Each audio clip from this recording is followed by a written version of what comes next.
From afar, got my thoughts in the sky. Where we used to kiss, sunshine, shit, and why you gotta call me every day, pretend you my baby. I see more real out there lately, it's crazy. Yeah, we could be the same as we claim in this kingdom shit and keep it tame. Come on, baby girl, we're not the same. Two different speeds, but we keep it one lane. Yeah, what goes around comes around. Keep 100, y'all. Do this for my soul like a dawn. Put the stereo on. Put your hands in the air, we'll be alright. Hey. Oh, yeah. You keep messing up my mind, but I love your style. You know I put the place up. Put my face up.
Hello, SMITE lovers. Welcome to a Fun Day Friday here at Skillshop. My name's Anatoly. Joining me today is Ryan Agro-Bailey. How you feeling on this Friday? Feeling good, man. Always feeling good on Fridays, but especially when we get to look at the North American Minor League, because this league is definitely getting better the more we're watching it, and I think we're in store for a great day today. It's week number 3. We're closing out the first half of the split. All these teams trying to get their way into HRX to join the SPL teams. But you as a fan at home can just get your tickets now.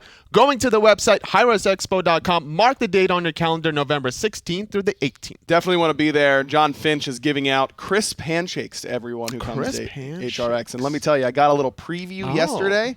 It was pretty nice, so you should get in on that. That means in the after party, what I should be doing is giving out one button down hugs to everybody after that. So that doesn't surprise if you me. want that, you can go to hrxafterparty.eventbrite.com. $50 gets you through the doors. Don't miss out on this opportunity. You also don't need to receive a button-down hug from Anatoly. Just to be explicitly clear, if you want one, apparently you can get one, but it's not a required sort of thing. I got a one-up Finch after that one. Well, yeah, no, I understand, but, there might be some people intimidated by the button-down hug. I just want to make sure that they feel comfortable here as well. Well, not intimidated are these SML teams for today's schedule. It's going to be North America, week number 3. The very first match is going to be that very nice to me, undefeated, still up against Sanguine. Sanguine's definitely going to have their work cut out for them. They did win their offline game, it looks like, up against Team Cryptic. But the one matchup I'm really looking forward to is Armada versus 2.0. Those two teams are vying for the top end of North America. I think 2.0 had a little bit of a rough week too, but Armada is on a good little roll, and Cope in particular in the jungle for them has been very, very good. Well, after that victory offline for Sanguine, that kind of bumps them a little bit higher in the standings now with that third victory, trying to get a little bit closer to Very Nice to Me, still remaining undefeated. Really unfortunate for ranked All-Stars and Cryptic still without a victory. Man, Cryptic's really struggled so far in this fall split, and we were kind of expecting them to elevate their game after summer where they finished middle of the pack. They have clearly struggled thus far, but Sanguine versus Very Nice to Me, our first matchup, now looking really, really good. 4-0 for Very Nice to Me, and Sanguine sitting in second place right now. It's whoever wins this matchup, I think, that can really dominate the rest of North America and try to control the deathlock for that number 1 North American standing. And the players on these teams, they're nothing to scoff at in the solo lane. You got Solo or Troll here up against just a good matchup against Young Glad. I think Help Me Nemo has really stepped up in the jungle as well from that team, trying to make the plays with the Hunbats. A lot of crowd control I think we can expect to see today. Help Me Nemo is UG, or Homie G if you're a little bit more familiar with his other names, so has been around the scene a little bit. This is his first time getting a chance to really show what he's got in competitive play. Was nearly in the SPL at the beginning of this season, was slotted in for Splice, but ended up being replaced by Cynosure right before the season started. So it's taken him a little bit to kind of get the ball rolling, but Nemo, UG, whatever you want to call him, is definitely looking much better as of late. And outside of the jungle position, I definitely have to look at the mid. Amuel up against Sheikah today. Very similar styles. I think we can expect to see a lot of Morrigan today. Yeah, those are two players who have been around the minor league scene quite a bit. They're very familiar with one another, I'd imagine, by this point. Sheikah has had a lot of experience going back to the Team Voltic days, of course, and playing with them. I do think the Sanguine roster has what it takes to surprise Very Nice to Me. I think Very Nice to Me is still kind of the de facto team to beat in North America as of right now, even though they lost during the summer finals. They've looked pretty good during the fall split, even playing through losing Sam for Soccer in that jungle role. He went up towards the SPL. So I do think that there is something there for Very Nice to Me, but Sanguine's got it too, and I think this could be a very close matchup. What's that missing gap between these teams, honestly? Because right now, still undefeated is Very Nice to Me. They have a very solid roster with Wowie in that Hunter position, and there's still a lot of formidable names on the outside as well. Cryptic having met Yankee, they are struggling throughout. What's the difference between these two teams on the bottom and the top? I think specifically between Very Nice to Me and Sanguine, I look at that SPL level experience of having Wowie there in that Hunter role in particular. He seems to be really a driving force for them. I think that having Moswell and Sam there also brought that level of experience, but with both of them going up towards the SPL, they still were able to instill that among, the Wowie and Soloer Troll in particular. I think those two are really kind of the leaders, Wowie more so than anyone else. I think that his experience at the highest level of competitive play is a real boon for them. Well, today, as we approach the very first game, heading into picks and bans, both these teams, time to show off what they've prepared for. This is going to be patch 5.16 for them just to be able to see if they still prefer the Naja like a lot of these other SPL teams, or if they're going for a very particular individual style. Now, normally Very Nice to Me is going to prioritize their support because Pain to be on there in the support role, another player who has that SPL level experience that really helps set Very Nice to Me apart. He doesn't have the god pool that is super big, and it's not really a knock on him because the gods that he has in the god pool are very good, and he's very good at them. but they usually like to prioritize his picks pretty early on. So I expect that here for Very Nice to Me. Chernobog and Freya taken away from Sanguine. Nice to Me. Don't want to deal with the Athena global pressure. Still waiting on their second ban. And if you're the second ban, you got to take away at least leave an even number of picks, the OP picks, right, between the Naja and the Baron, so at least you can get one or the other. Exactly, and Sanguine now has the choice. I wonder if Pain has put that Baron in the support role God pool, but neither Naja nor Baron picked up first. It's the Morrigan, a god we're seeing more and more of. We were these days. talking about it. It's Sheikah versus Amuel. These two heavily prefer their Morrigan, and now it's a little tricky to go for the Cirquettes, the Hunbats, knowing that Sanguine is going to be able to copy that ultimate ability. Even Baron is a pretty decent transformation target. If you see one person isolated, that is definitely one that you can use. Now, Baron also does pretty well against the Morrigan because he can just use Life of the Party, you use your stealth, but who cares? Life of the Party covers such a big area, it's going to reveal you very easily. But the Sanguine go for the Cirquette of their own to make sure they have that double Cirquette combo, which is very, very potent. Absolutely. Just a lot of burst damage. Avoiding the Naja is very nice to me, wanting to go for the global pressure through the Cosmos, cover so much distance. So I really respect the ability to get this global pressure alongside the Baron. If that's support Baron or solo Baron, doesn't matter. The Ratatasker is ganking one of those side lanes. Very, very easily as well. But it's also giving the Morrigan that semi-global pressure, right? That's something you have to keep in mind. As Medusa, good team fight presence. This draft for Sanguine is already very pick-based. The Morrigan wants to find you kind of isolated in the jungle with her team and burst you down very quickly, whereas Very Nice to Me is it looks to me more team fight oriented. Baron is so good in team fights, Medusa is very, very good in team fights, and Cirquette is not really that good in team fights for Sanguine. So I like that Very Nice to Me is trying to counteract the draft that Sanguine has. Where do you think Very Nice to Me is going to go for the control factor? Now, obviously, Baron has a little bit of control with Gem of Isolation, but I feel like they need that lockdown. I think Agni's a great selection for that in the mid lane. I mean, I love where they go here for Amuel to bring that extra, again, team fight presence and now lockdown. I think if I'm Very Nice to Me, I'm looking to put Baron in solo, give it over to solo or troll, and now pick up a heavy CC Guardian. You could also put Baron in support and go for something like a Sobek to bring you a really, really good team fight rounded team that would take a little bit to get online, but I think would probably be strong enough to get there. Zhang Kui is going to be the selection for Sheikah, trying to get a lot of damage over time. And when you have this much control between the Kumbhakarna and Cirquette, it's going to be actually Morrigan for Sheikah. I think Zhang Kui is going to go in that solo lane, trying to deal with solo or troll. Fenrir, the last selection for Nice to Me. Where's this Fenrir going? I don't know. It might be Rat solo, Fenrir jungle, but I don't love the Fenrir. Where are you getting your Brutalize off against this team composition? Morrigan stealth will cancel it. Cirquette can leap away. Kumba can mez you. Zhang Kui can stun you off. I'm not in love with this Fenrir pick. I was really liking Very Nice to Me's draft up until now, and now I feel like Sanguine might have the edge. Well, it's a battle of the top two teams. Let's see where this is going to go to. We're going to throw it to Tom and Taco for the cast. Thanks a lot, boyos. Toli and Ryan breaking it down nice and early. I got Taco here next to me, and of course, the illustrious Doug on the camera. Very excited to bring you Very Nice to Me and Sanguine. Interesting to see where Very Nice to Me has gone. They have been dominant here in the North American region for the SMITE Minor League. And Sanguine, a banner on the upturn. I was joking around. This is the first time that a team under the Sanguine brand isn't a free win. These guys are actually pretty strong, although right now they're kind of flexing it. Mineral in the left lane brings Daddy Lefty all the way down to 10%. Nice job. Lefty nearly taking a pretty early spill here. Still could be in a whole lot of danger. Diesel looking to get the confirm, and will find it off of that persistent gust. The precision is exactly what you're looking for when you're trying to punish a Baron in the support role. Yeah, this is also a nicer look than what we saw last week. Mineral had shifted over from his natural position of support into the mid lane, and he did a fine job. He did a great job. It was cool. Good job for him. But I think Sheikah is a much more reliable, dependable mid laner. I had the opportunity to meet him at Worlds a couple of years ago. He's a nice guy as well on top of it. So I think that this group that Sanguine have right now is a nice, promising squad. Speaking of which, Mineral and Diesel could be in a little bit of danger here. Lefty has returned to the lane, but with level 2 being intact now, Mineral going to be able to stake off any sort of aggression there that Lefty might have been interested in providing. Yeah, Lefty already with one death. Doesn't want to play it too aggressive. Right side, Young Lad versus SOT, Solo and Troll on the old Fenrir. And then we're talking about who are you going to brutalize, and that's all well and good. But Solo Fenrir, less about the damage and more about the outright control he brings.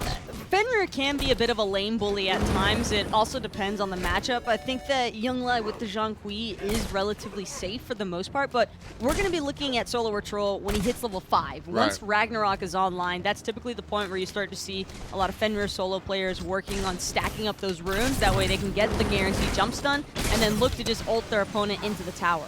Well, here comes Eugene in from the jungle, blinks forward, gets the taunt, the zigzag as well.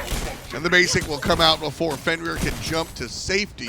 2 kills to none. Sanguine starting this one off hot. They've got a 1,000 gold lead already. Solo Retro was just not expecting Yuji to be rotating that early on. A level 3 Sir kept blinking into the wave, but he'd already had to expend that Unchain and the Brutalize. So just right time, right place for Yuji. Just strong player right there. He had a taste of the Pro League, but didn't really hang. I don't even. Did he actually make it to the battlefield? It was just pregame. It was preseason, rather. All preseason with Splice, and then he was replaced by Sino shortly before the split was to actually begin. The Arlong Shan main. Yuji, though, certainly a strong player in his own right, although he missed his major league call-up. The nice thing about the minor league, he's got another shot, you know, and this is where he's trying to prove himself.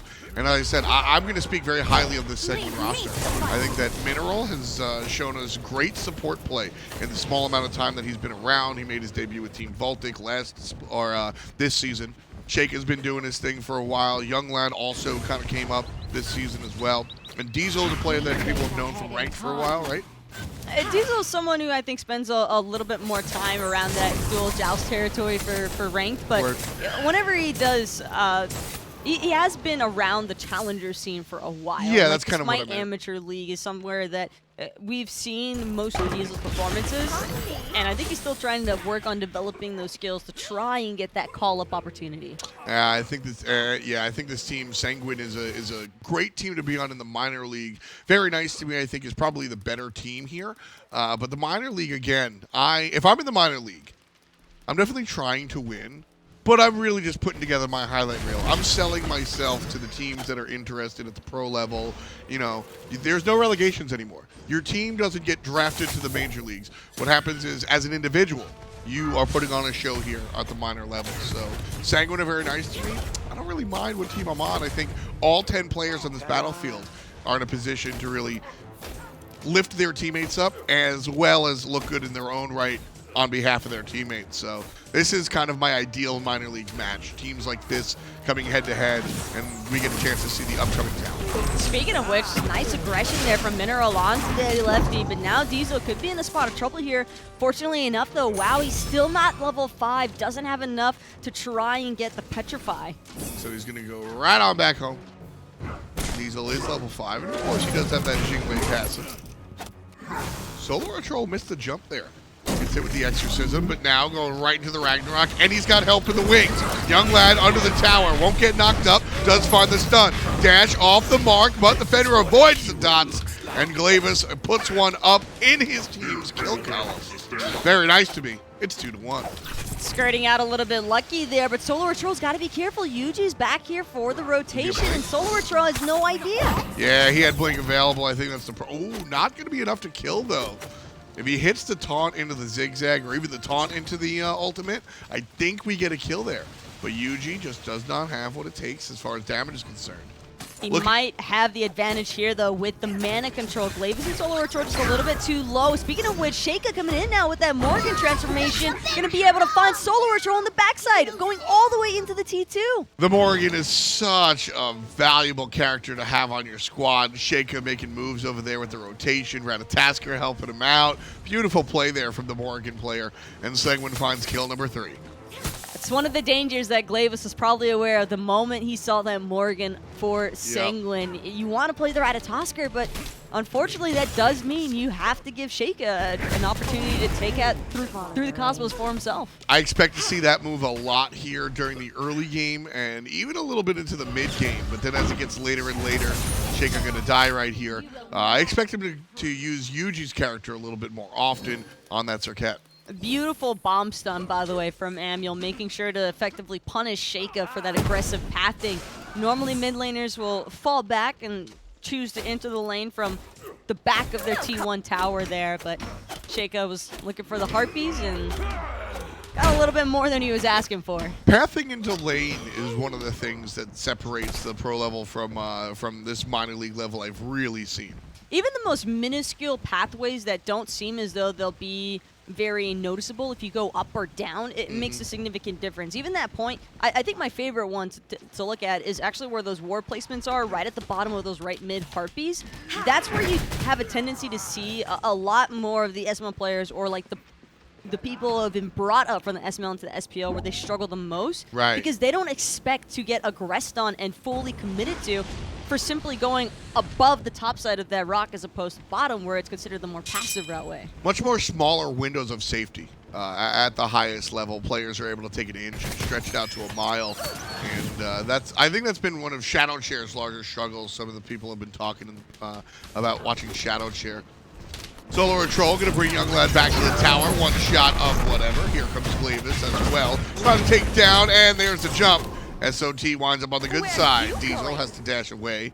Wowie wins the 1v1, even though doesn't really get the kill.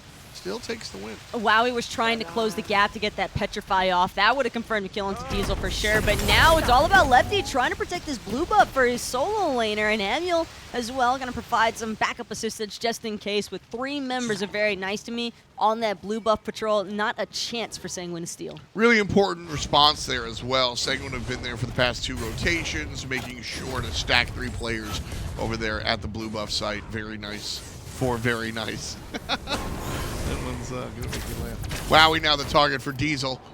Here comes the squad as well. Mineral showing up. Ultimate on the Hunter. Wowie's dead thanks to Mineral. And the rest of Very Nice to be going to try and show up. Shaker makes it to the sky. Diesel does not. Mineral on the run. Cleavis with the chase down. And Amiel stutter steps, but still thinking about it. Mineral able to get out nice and clean.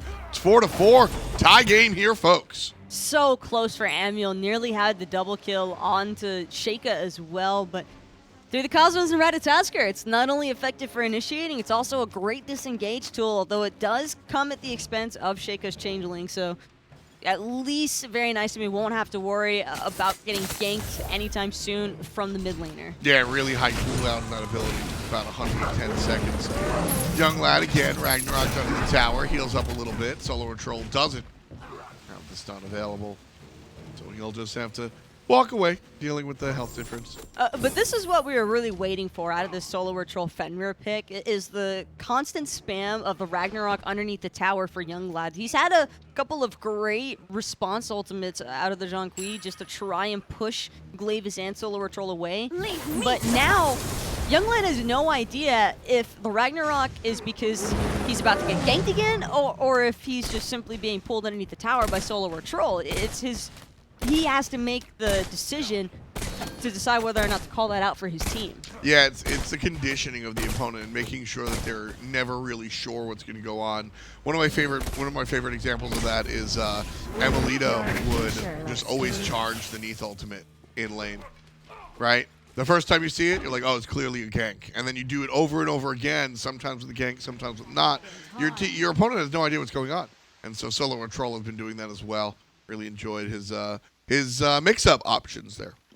Can get rather frustrating as well, but with this on Kile pickup also going to give Solo or Troll some very beneficial stats on the Fenrir. A 10% cooldown reduction, always a huge plus because you want that Ragnarok as often as possible in the solo lane, not to mention much needed magical protections as well to try and help deal with this Jonqui just a little bit better, because as we approach the later stages of the laning phase, Young Lad is going to start pulling away step by step until Solo or Troll eventually is going to have to rely on the rest of Very Nice to Me to help with the follow-up for confirming the kill. Yeah, at the beginning of the game, he's got a ton of power just off the base damage, but as we get later, Solo or Troll will turn into just a straight-up control-oriented character, so got to keep an eye on the Fenrir and make sure you've got beads available. 3 players on Sanguine. Just 2. Young Lad went with the teleport. So 2 players have those beads available, and Solo or Troll is going to take advantage of that, at least until the mid-game, where I expect many Magi's cloaks to come out. Would be interesting. I wouldn't be opposed to seeing a couple of Magak Cloaks pickups. They are rather effective as well against a Fenrir at least, because then Solo Patrol would definitely have to rely on having his runes stacked up. Speaking of which, Young Lad going for a ride right now, but he won't make it into the T1 tower still. That's not going to deter Glavis from trying to commit here. Nice timing on the ultimate to avoid the knock-up, but Young Lad still under duress right now, but not enough health for the very nice to me guys to go underneath the tower for the kill. It sounded like Solo Patrol was off the mark with the Brutalize. Yeah. I think he fell just short of connecting onto Young Lad with that one, and Young Lad's going to get a walk away scot-free, but this is problematic now for Very Nice to Me, because the other side of the map is aware of the fact that Glavis just ganked solo lane, so Solo Patrol might be feeling a little bit more confident than what he should be. Yuji hovering this right-hand side, but doesn't seem all that interested to go for a counter initiation. He got pinged out as well. You can see Very Nice to Me has the ward over right south of the Pyromancer. So I think he was spotted there, and the ping certainly helped Solo Patrol play a little safer.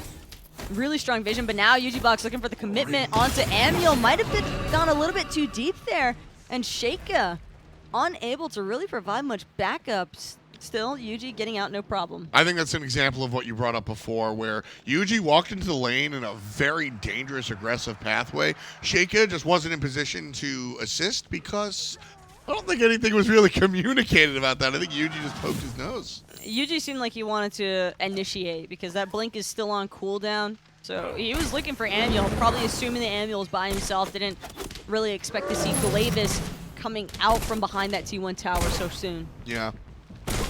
I think once he saw the secondary player, he got on out of there. You can dash, stun the Agni real quick, and chase the beads out like that. I think that was the goal there of Yuji, was just look for the taunt, get Agni's beads, and then walk away healthy. Glavis, just the presence alone, a little bit too much. Very nice to me. Spamming down the Gold Fury. That's a nice minor league play right there. Sanguine, no idea. And a part of the reason why that's able to take place is because Yuji already used his blink in mid. He telegraphed Very Nice to Me, okay, we're disengaging. So that alludes to maybe Sanguine going all the way back to base, but now Mineral hoping to see if he can grab Amiel in his grasp. Epic Uppercut about to come out any time here.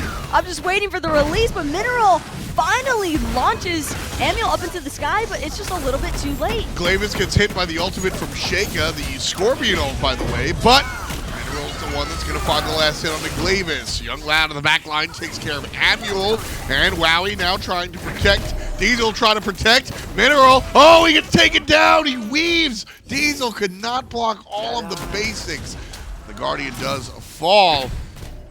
Wowie and Daddy Lefty. Oh, but here's Young Lad brought to you by Solo Patrol, and there's trouble on the right side. Wowie's going to actually dash forward with the lacerate, but Young Lad's still alive. His stun's going to buy him enough time and confirm the kill. Now Solo Patrol's in a bit of trouble as he's looking to confirm the kill onto Young Lad. Knock up out of Persistent Gust is good. However, the runes were reset because of the kill off of Enchain. Oh, he can't hide behind the Harpy, though. And Diesel's ultimate's going to get him out of the conversation, safe and sound. It's a 3 for 3 after all is said and done. So everything winds up even. Our teams are basically still tied, but what a mess. The blink could not have come at a more perfect moment there for Solo Patrol. Completely salvaging that situation, by the way, because Amiel getting picked that deep behind his T2 tower. I don't fault him for that. Young Lad being that far in their jungle in the first place is pretty out there, but it worked out for the Zhang Kui. It worked out for Sanguine temporarily, but because Solo Patrol is able to find those 2 response kills, Sanguine won't have a real opportunity to maybe look at sieging the T1 tower in mid. One of the problems, it was actually really fortunate for Mineral there. One of the problems that Amiel had was, so Mineral goes and he yawns and he mezzes 2 players out. Amiel pops the beads, but his teammate is mezzed and can't move and is body blocking him between the wall and Mineral. So Amiel goes, all right, I beads. I still can't move. Move, dude. Move, dude. And the guy's like, I'm mezzed. I'm crowd control. So he completely wasted his beads. Really unfortunate play there for Amiel. Mineral was also almost a little bit too late with that epic uppercut. Amiel got pretty far into his T2 tower. The fact that he made it there to begin with, probably an oversight by Mineral. He should have definitely, I think, just gone for the aggressive play sooner. His team was getting close enough within range to have the follow-up by the time you land it. Speaking of which, Wowie now in a little bit of trouble here. Sheikah using that changeling to turn to the Ratatosker, but all 3 members are on the pursuit of Wowie, and there is no chance of an escape. Unceremonious death right there. Mineral now trying to protect Glavis. What Glavis trying to deal damage to Diesel. He will successfully do so. 3-on-2, very nice to me have the numbers. Yuji trying to escape. Gets out on the right-hand side. Glavis decides to give up the chase and turns around to Mineral. Level 12 Kumbhakarna has provided a lot of problems for very nice to me. And right now able to waddle out of the combat because Young Lad making the rotation all the way from the short lane. Mineral's just a little bit too tanky for even Glavis to try tackling. And Lefty as the Baron support won't have much follow-up damage either. Yep. It's insane though how Amiel was able to pull the actives from not just Diesel but Sheikah as well. Both of those carries not going to have their primary relics available. Well, Diesel's going to have those beads back up and running, so that's a little bit of a saving grace there for Sanguine, but Sheikah for sure has to be incredibly careful for the next couple of minutes because Very Nice to Me are going to be gunning right for this Morrigan. And this is a beads composition. Solo or troll, you need your beads. You're going to get jump stunned. You're going to get put in the mouth. You're going to get stunned out by Glavius as well as knocked up. Bomb stuns from Annual. Slow and stun from Wowie. Slows and pulls from Lefty. So much crowd control on this VNTM team. You got to have some sort of way to get rid of it. Beads, if they're down, I'm selling my items for a madness. I really do like this Agni pick, though, from Amiel. I think that it was a very wise idea to go for dot damage into the composition that Sanguine have allotted for because Sheikah relies on that invis, I think, to try and get the jump on anyone from Very Nice to Me, or even just looking for an aggressive flank.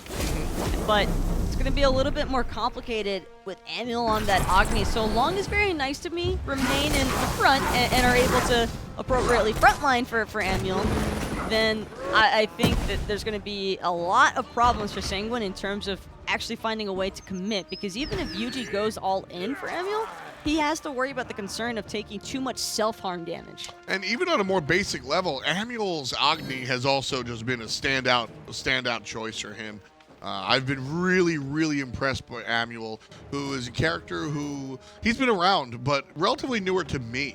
As far as his inclusion into the scene. So I've been excited to see what I consider a nice new talent on the scene, and he's really been very impressive to watch. There's been a very evident step up from, if you were to just experience Amiel from his ranked career up until his initial time period in like Challenger Cup scene and that area, you would almost want to believe that like this guy can't have possibly changed that rapidly so soon, but his progression in mid has definitely been a fairly rapid one. I mean, there's been a number of players that have had that. I look at players like Variety and Deathwalker who have turned around from low-end players to the top of the pro league within a year.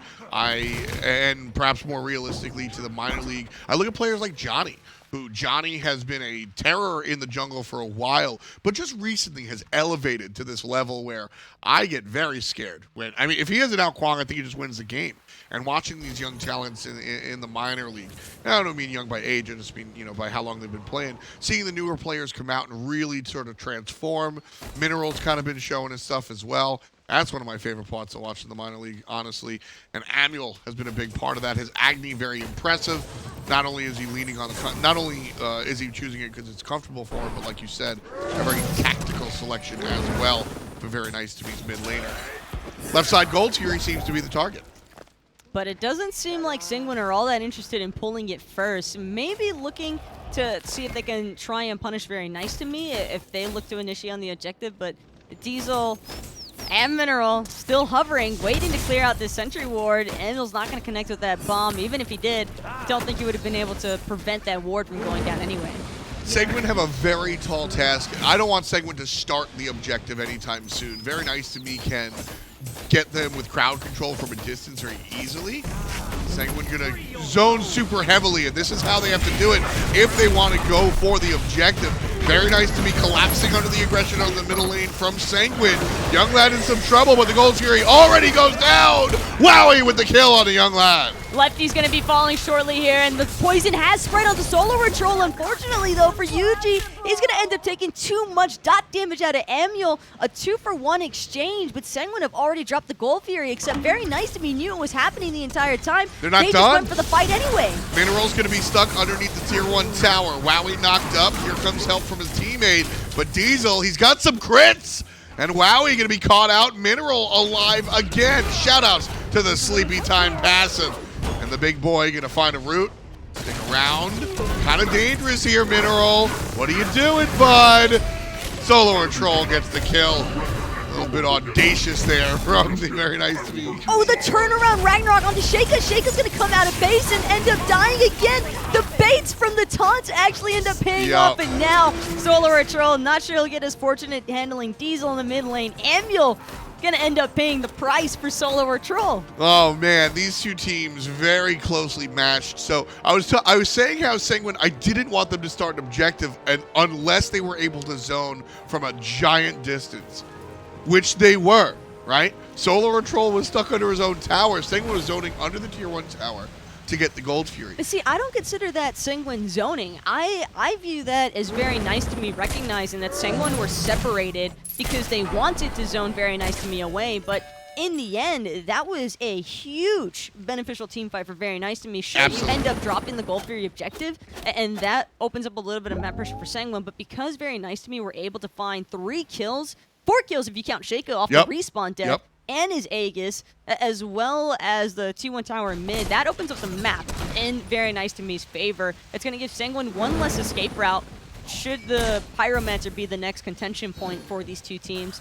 And I just think that Senguin, as smart as it was to start up with the Gold Fury, they should have just hard disengaged in mid. Yeah, like it was a great plan that worked out well, and then everything went awry. I really liked how they did it, as I said, but then Very Nice to Me took advantage, as you mentioned, noticed the split, and Very Nice to Me's decision to continue pushing up middle lane was Senguin. They thought they could dance, and you couldn't. That was the problem. They thought that Very Nice to Me were insane for using all of their ultimates onto Young Lad. Exactly. And then they realized, oh wait, Young Lad's the only person here. If we try to back him up now, it's just too late. Too little, too late, exactly. And Mineral stayed a little bit too long. Sheikah got baited in.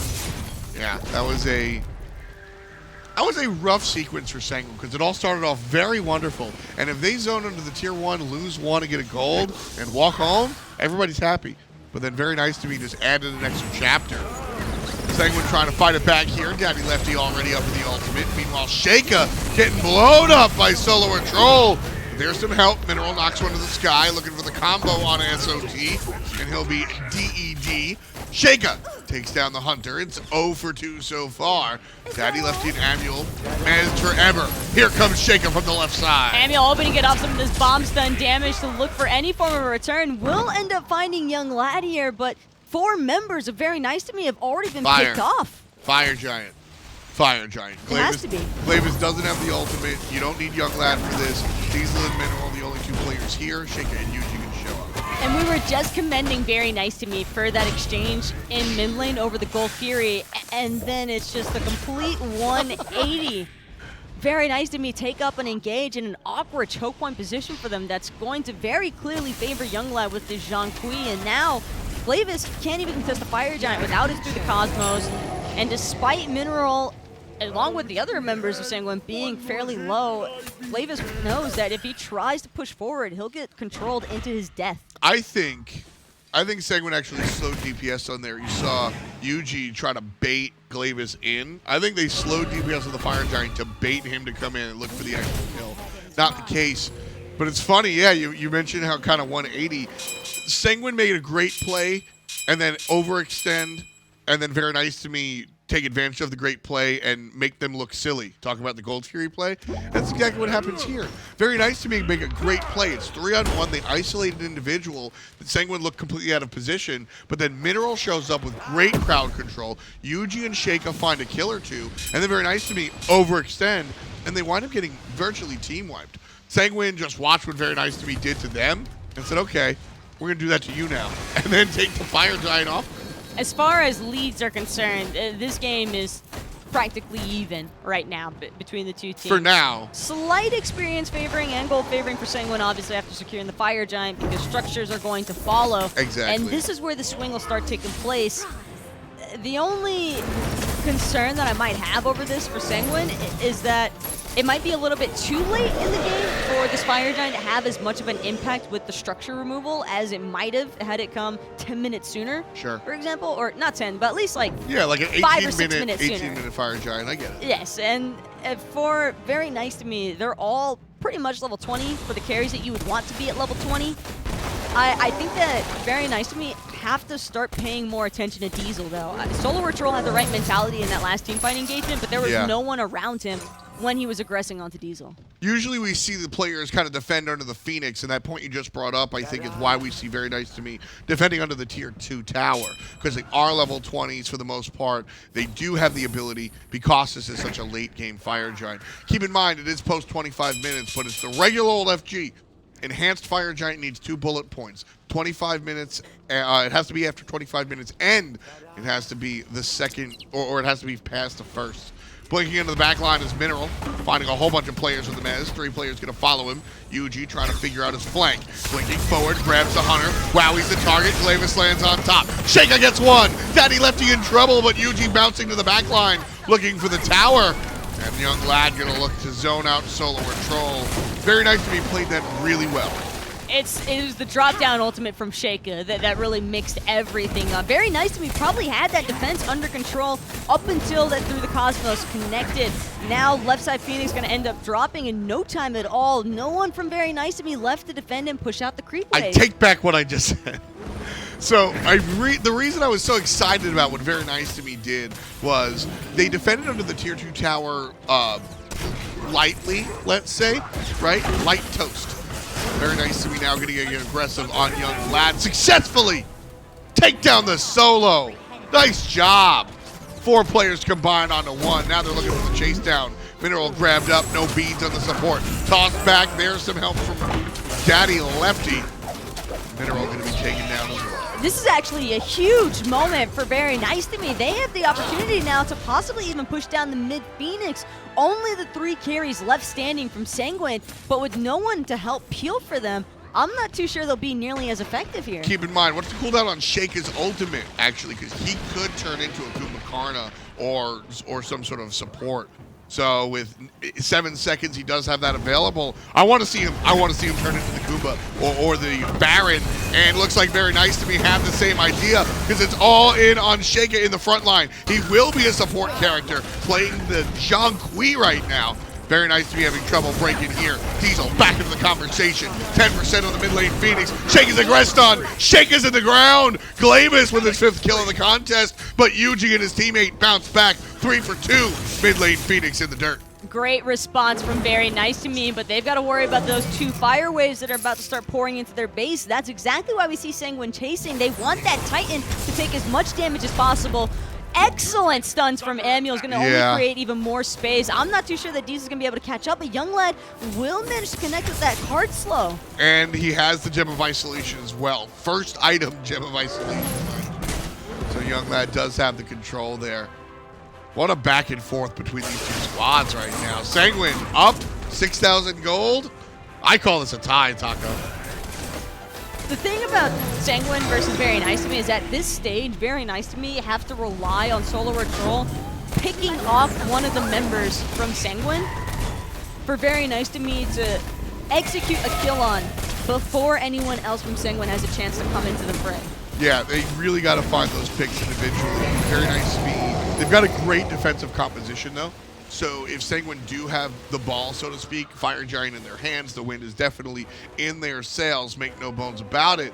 Very Nice to Me have a composition that can definitely keep them at bay. The pressure's on for Amul especially. I think that Agni on the defensive is pretty much considered the gatekeeper of the Phoenixes. Yeah.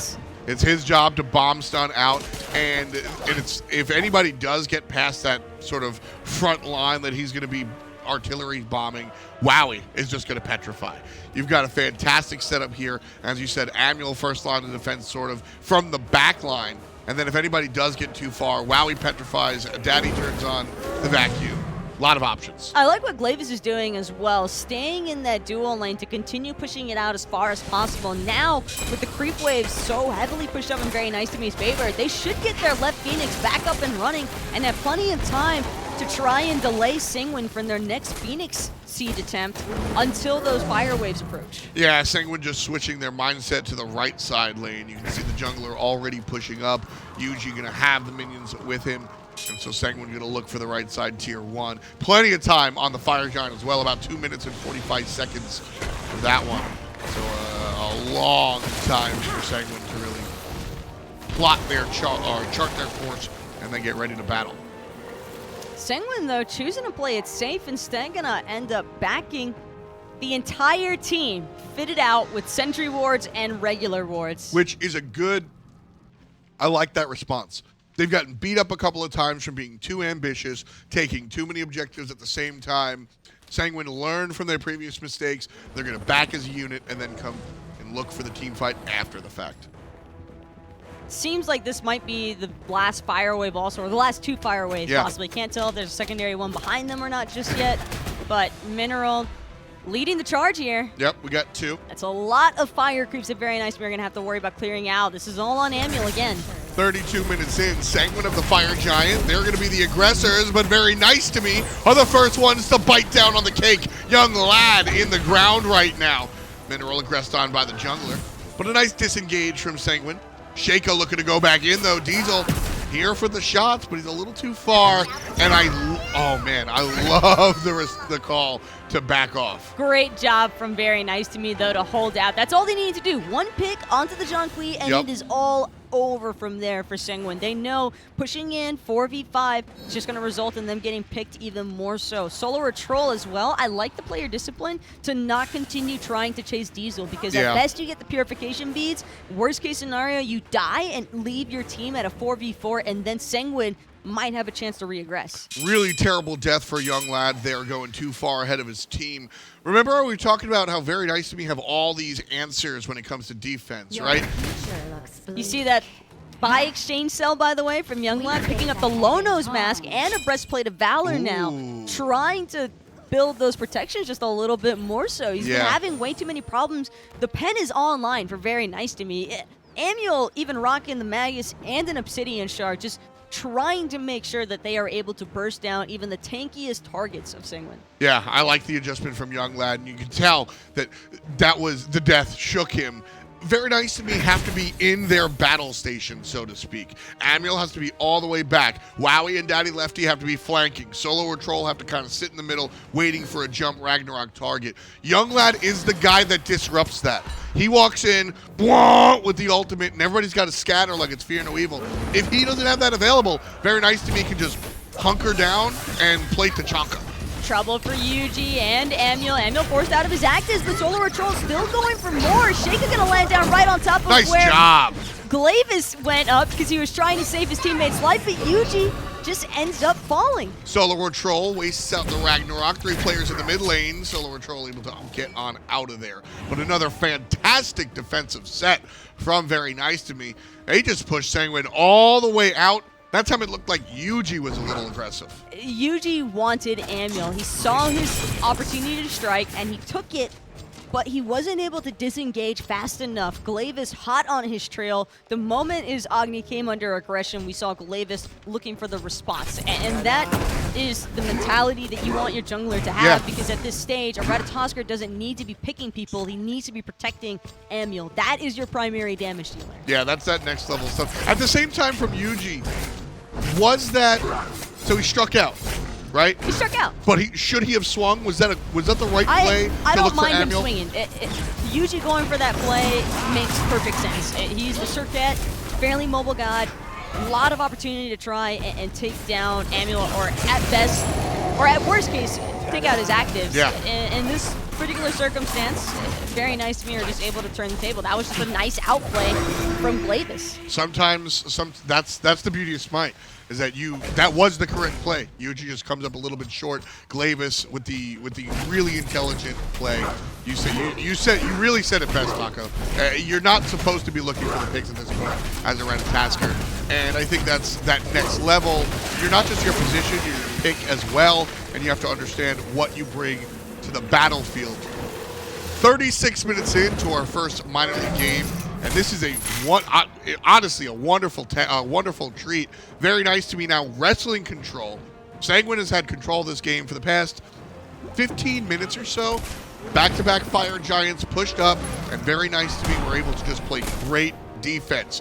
But after the second defensive set, the Smileys have now taken control. They have the Fire Giant, and now the red team is going to look to be on the aggressive. But keep in mind, as strong as Very Nice to Me's defenses are, the same could be said for Sanguine. This is also an incredible team composition for trying to hold out because of the Jean-Kui, because you've got the Morgan as well that can go into the transformation of possibly even take an Amul if need be. But we have been seeing a lot of Sheikah prioritizing the Ratatoskers still. I can't tell if it's because he wants to be aggressive or if he's looking to just provide a little bit more utility setup for the rest of his team. It feels a bit more like utility. Yeah. In that last case, it was him trying to save Yuji. I think he realizes that he needs to be the initiator, right? Mineral can blink and mez, and that's a fantastic initiation, but the secondary initiation. Mineral blink mezzes, and then Sheikah comes down from the sky, and while everybody's already like 75%, that's when Young Lad kind of triple initiates. But now on the defensive, Yuji's job right now is to just not die. That's what he's got to do. He's there to monitor Glavis. Yep. If Glavis tries to commit to the mid-Phoenix, then he's going to call it out. Speaking of which, Solar Troll and Mineral both going forward at the same exact time. He said Mineral getting controlled a little bit by Amul and Wowie. Daddy Lefty turns on the Hoover. Solar Troll, though, almost saves Young Lad, but character will go down nonetheless. Very nice to be now making the aggression. Sheikah in trouble. Sanguine does not have the defensive prowess that Very Nice to me had all along this match. Young Lad now sitting down for 54 seconds, and Very Nice to me shifting to the mid lane Phoenix, already half dead. Sheikah gonna get stunned again from a nice Unchained out of Solar Troll, but now Solar Troll, under duress of the last breath, still trying to play into Sanguine's base. He's so tanky, and the doggo is just not down just yet, but the explosive bolts, Diesel, by himself, just chased down 3 players. Wowie, Solo, and Glavis all get chunked twice for 500 each. They all have to walk away. Shouts to Jingweezy. Explosive bolts making it happen. Diesel kept them out of the base from pushing in further and possibly even sieging the right-hand Phoenix, but Sanguine still lost 2 Firebirds in that entire exchange. I think Diesel stopped them from winning the game. Possibly. I think with Young Lad down, Very Nice to me at about 65-70% HP, they just push in and look to booty stomp. But what happened was Diesel got lucky with the crits, roll the dice, and the Deathbringer purchase really, really helps him out. Taco, I feel like we don't do, the Deathbringer is such a game changer. It's been in and out. Crit builds in general have been in and out. But when you can just burst somebody like that. Well, Diesel's fully committed to the triple crit build. He has his eyes set on just blowing somebody up in 1 or 2 hits. And I like that. I think that's exactly the direction that Sanguine need to be taking their draft into, because outside of Diesel, it's rather difficult, I think, for Sheikah to try and find an opening for these aggressive flanks that we were seeing all game long up until around that 32-minute mark. That's where things kind of came to a little bit of a halt there for Sanguine off of their first failed Phoenix siege attempt. Yeah. They were successful initially taking down the left-hand Phoenix, and surprisingly enough, Very Nice to me had an easier time defending against Sanguine when their Phoenix was down as opposed to when all 3 Firebirds were up. I also think that Very Nice to me did a much better job having Glavis going for that split push. Because even though Glavis isn't actually sieging the mid-Phoenix while his team is aggressing underneath the left, it doesn't matter. It's his presence. He's pulling Yuji away. He's demanding a defender. I've used this term in SMITE before. It's originally a basketball term. He's spreading the floor. He's making sure that they can't be clumped up as 5, which is obviously the ideal defensive maneuver. So by sitting over there, Yuji can't be with the rest of the team, which means that Amul's a little bit safer. Yeah, just the presence alone from Glavis in the middle lane is really, really important. Another Fire Giant for Very Nice to me. Sanguine have the homework to do. They've got to push these lanes up. I also got to give credit where it's due. Solo or Troll making this Fenrir pick work. Oh, it's been even so 40 important. minutes deep.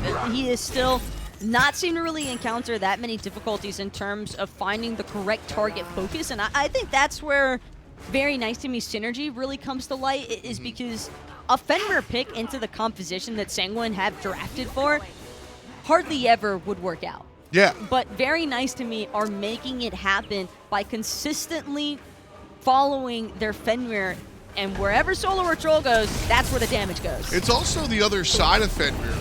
Brutalize, not a part of what he's looking to do. He's stunning, he's gunning, and he's making the other team have to be in trouble. I'm glad. No. Also a little bit too aggressive. Sanguine now under the thumb. Very Nice to Me. They lured Sanguine out, and now they're going to push him down. Glavis gets the kill onto the Zhang Kui. Left side Phoenix has respawned. It's not all doom and gloom for Sanguine, but with only 3 players left, Very Nice to Me. They've got the ball, and they're dunking, Taco. Solo or Troll, though, he's going to be off the mark with that Unchained, and he gets taunted back in with Cobra's Kiss, but a Mantle of Discord proc going to end up saving his life. Diesel now here trying to do what he did the last time.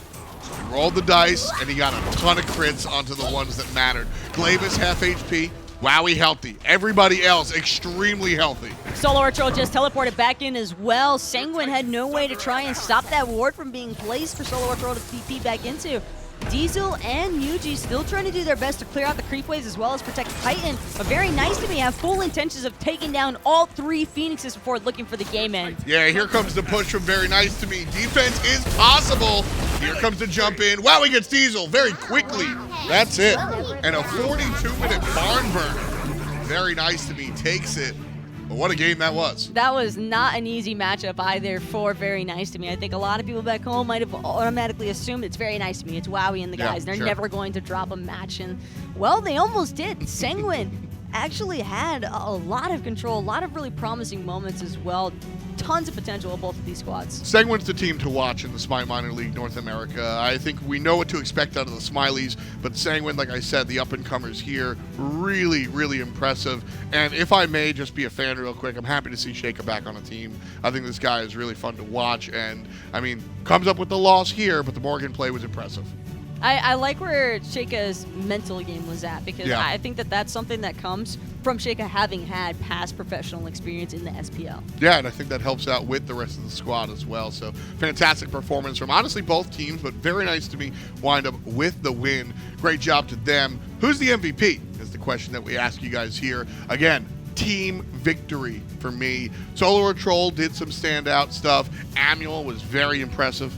I think that all around, Very Nice to Me definitely did a great job at just refocusing where their attention should be given towards, because at first I think they were struggling a little bit in those engagements. They seem to be a little bit more split from each other than what they wanted to be, because they're the pick composition. So as soon as they started following Solo or Troll around the map, everything just it just all fell together.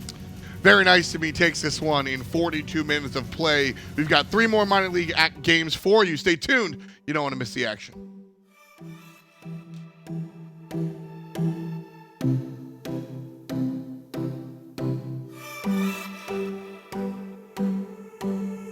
I sat down by the ocean. It's that tears that I feel up with emotions. Could I taste them for real? Longing for you, oh, but I can't get back.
Welcome in, everybody. The SMITE Minor League continues. Aggro with Toli now as we switch roles a little bit. Now over, you were leading the charge on the desk. Now it's my turn to lead the charge here as we're getting ready for Armada versus 2.0, a matchup that I think is very critical for the outcome of the North American Minor League. I agree. 2.0 has a lot of stacked names on paper. Pain de Beyond, Ocean specifically as well in that duo lane to really pilot that. Armada has a couple of good names as well. Brawl in that solo lane. Cope in that jungle, more importantly. I think Cope is definitely the driving force here behind Armada Esports, and I wonder what they're going to prioritize for him in this game. But I don't have to wonder for very long as we're already ready for picks and bans. 2.0 in that leading spot, and I made a bit of a mistake on the desk thinking that Payne was still on very nicely. Of course, he has moved on to this 2.0 squad.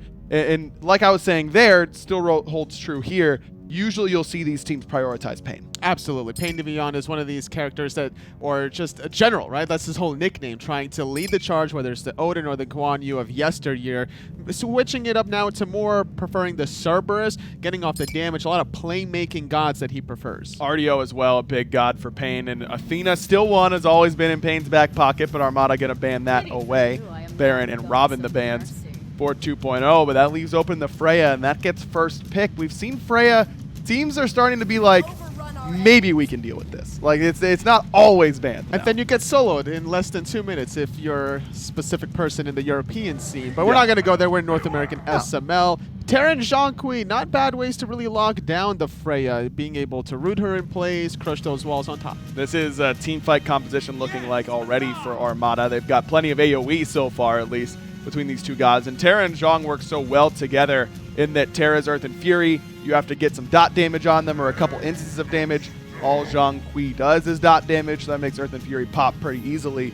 As the Geb pickup here for 2.0, though we have seen quite a bit of Geb solo on Payne teams, and I wonder if that's where this is going. Well, hopefully not, because this Geb needs to be with the Freya at every given moment. Make sure this Freya survives the early game and gets in a comfortable position for that mid game. We'll have to wait and see as the Morrigan taken away. It feels like that Freya, Armada might be thinking that Freya is going into the duo lane instead of the mid lane just based on that Morrigan ban. 2.0 definitely has a very flexible nature to their team composition, so we'll see where they end up going with everything. As you called the Odin earlier on, and I think this is a very smart ban in conjunction with this Amaterasu.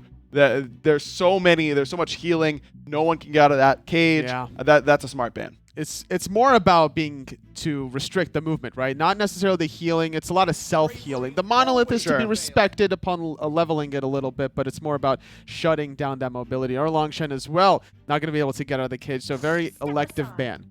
Ama and Terra on the same team makes me think that it's likely going to be Zhong mid, because where else are you going to put that Amaterasu if Terra's solo and Ama's support? Then I don't know. Math just kind of adds up. It's Armada putting Zhongqi in the mid lane, but Cirquet and Agni mean that I imagine that will be Achilles solo Geb support, though we'll have to wait and see. Pretty well-rounded team composition for 2.0 as AMC the picks a round off the draft for Armada. A little bit spicy, but they needed some damage, and AMC certainly brings that. They definitely have their check marks between the magical and physical damage now. The cripple between that Stinger, going to lock down the Agni. Even the Circuit that's diving the backline. Going to be a little difficult for Played Bear to really get in the thick of things. We'll have to wait and see. Let's get right into it here. 2.0 up against Armada. Armada sitting tied for second place right now, as it is indeed going to be Geb's support for Payne. And this is a pick that, look, it's no surprise that Geb's good in support. That's what he plays all the time. But Payne has really gone for the more aggressive supports. You mentioned Cerberus, RDO, Kuzenbo. That's kind of been the Season 5 for Payne. There's a bit of a different style, but I think it fits this draft really well. But it's a different lane partner than Oceans of yesterweek. It's Zaxi. My man. Former console mate of yours. Yeah, old teammate Zaxi on the grind now here on the PC side of things. Excited to see what he brings. Zach is definitely he's a good teammate to have. Definitely a team player. One of the things that really stands out about his career to me, but also just a willing listener. You would think that a lot of teams and a lot of players specifically would be pretty good at receiving criticism at a competitive level. That is not always the case, as I'm sure you know, Toli. And but Zach has always been one who is willing to learn at any given opportunity. So this might not be a game-breaking performance from him right away at the minor league level, but the more time he spends here, I think the better he'll do. And catering to him immediately. Your newer player, not a bad idea for 2.0. Give him the Freya. Payne Devion playing the Geb, super supportive. This is as much of a Geb or a support guy you can put in the dual lane to assist your Hunter to get out of the laning phase between the Naka for disrupt, the shield to give yourself that CC cleanse, an extra health shield, and just control the engagements like that. Now, this won't be an easy clear lane, at least at first, for Geb Freya. Benny Q on the AMC will bring a lot of wave clear, but being level 2, a big deal here as Sybil gets whooped, and Sybil might need to use this shell, but Benny Q, Zaxi focuses the ADC, and maybe for good reason, because Benny Q is in a lot of trouble. Just 2 more autos should get it done, but Zach runs out of mana. I see the mindset for both of these players. I don't fault either of them, actually, because both of those were clean-cut, clear targets to kill. If the Freya was damaging Sybil during the knockup, that's a kill. If Payne knocks up Benny Q with Zaxi targeting him, that's also a kill. So a slight hiccup there, but it's just burning more potions. Good stun there by Grave as Mollis will be forced back. Cope gets a little bit of a health shield, but is losing more than he certainly got. Oh, wow. Grave nearly gets that kill with just an auto attack. If that Deathbane was actually offensive, Cope dies, guaranteed. Yeah, a little bit of a over respect.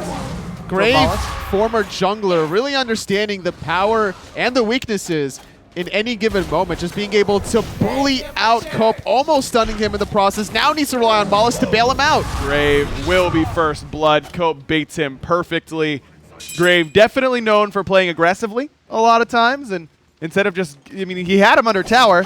If he and Mollis just go to left mids, they're in a great spot, but instead Grave tries to make the highlight reel play and ends up on the highlight reel, just not on the side he wanted. He hit a lot of basic attacks in a row. He was feeling himself a little bit too long. Almost hit the stun during the turtle transformation. If that stun hits, maybe we'll see first blood go to Grave, but missing that allows the turnaround potential. Too far away was Mollusk. I believe he was trying to invade the back camps instead, and he didn't even get an opportunity to do that. It just felt like even if he lands that stun, I mean, it interrupts Cope, but Cope wasn't dealing damage with the 72 transformations anyways. It was going to take a couple auto attacks from there, so I think Sops gets that first blood every time. Beads forced beautifully by Sybil. This is what you want to do against the Freyas. Pick this Terra, really bully it in lane, and it feels like 2.0 had let their intentions be known a little bit about where this Freya was going to be going. Because if this is Freya mid, Terra's still a good pick, but I don't know that if you pick it as early as as Armada did. And the thing about the laning phase out of Armada, hold that thought though, because Grave trying to turn it around onto Sops. Deathbane connects, but a good peel for Sybil. Still not enough though. Good aggression this time from Grave, not an overstep like he had in the mid lane last time around. So 2.0 get themselves on the board. Benny Q manages to secure the red buff, and Payne just chasing them out.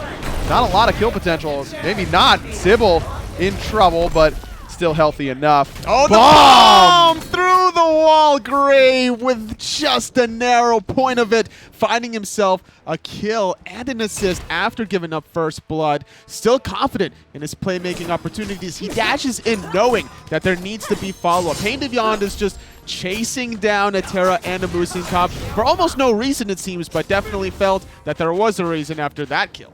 Couple ults forced on each side. Manda Warrior loses his, but Cope has to use his ultimate as well in the mid lane. If Sybil just doesn't turn in that spot, just straight lines, there's no way that Grave is able to get that kill, but Grave good recognition, and Sybil kind of plays into the mid laner's hands. So despite Grave falling for first blood, he's now gotten a kill and an assist and has put himself in a pretty decent position. A little bit ahead still of Sops on that XP per minute. And Benny Q struggling to get level 5 now. He had to back despite not dying. It's a technical kill as Zaxi has been able to just heavily outfarm. The level 1 goes to the Freya every single time, but the power spike of both Terra and AMC goes up tremendously once you hit level 2. You get the combo of the Terra Monolith Crash, you get the combo of the Bee Swarm into the Honey from AMC. So Armada surviving the early game can now apply a lot of lane pressure if they really wanted to. Eventually AMC will be able to just full clear the wave, though Freya will be able to as well. It's a more important cooldown for Freya, I'd say, as Payne loses a good portion of his health for not a lot of return. but is here hovering in the mid lane. No blink for Pain. He picked up Sprint at level 1, was just there to soak some farm out of the mid lane. Trying to steal any sort of back camps or left harpies that he can. Mana Warrior using that ultimate, afraid that he was going to get taunted into the knockup. So giving himself that CC immunity once he realized he was safe, just returning it for damage. Sybil in deep trouble. Earth and Fury, no heal for you, my friend. Mollusk able to grab that one for himself. And red buff stripped away by 2.0. Sybil caught by Mollusk perfectly. Mollusk is putting pressure in all the right spots. Surprised that they don't counteract that, considering Mollusk doesn't have any sort of mana. Now it's Pain setting up Agni. Cope has the ultimate and a good knockup. Mollusk falls to Sops' grave. Tries to at least trade it out, and one more auto will do it. Pain here slows down Cope. Knockup as well. Cope down to his last pieces of HP and jukes the 2. And there's no justice in this world. Grave still able to pick up that kill despite the slick feet from Cope. The stun going to get negated out, or at least the damage out of that Gab Shield. The very important kills for Grave to get back into this game.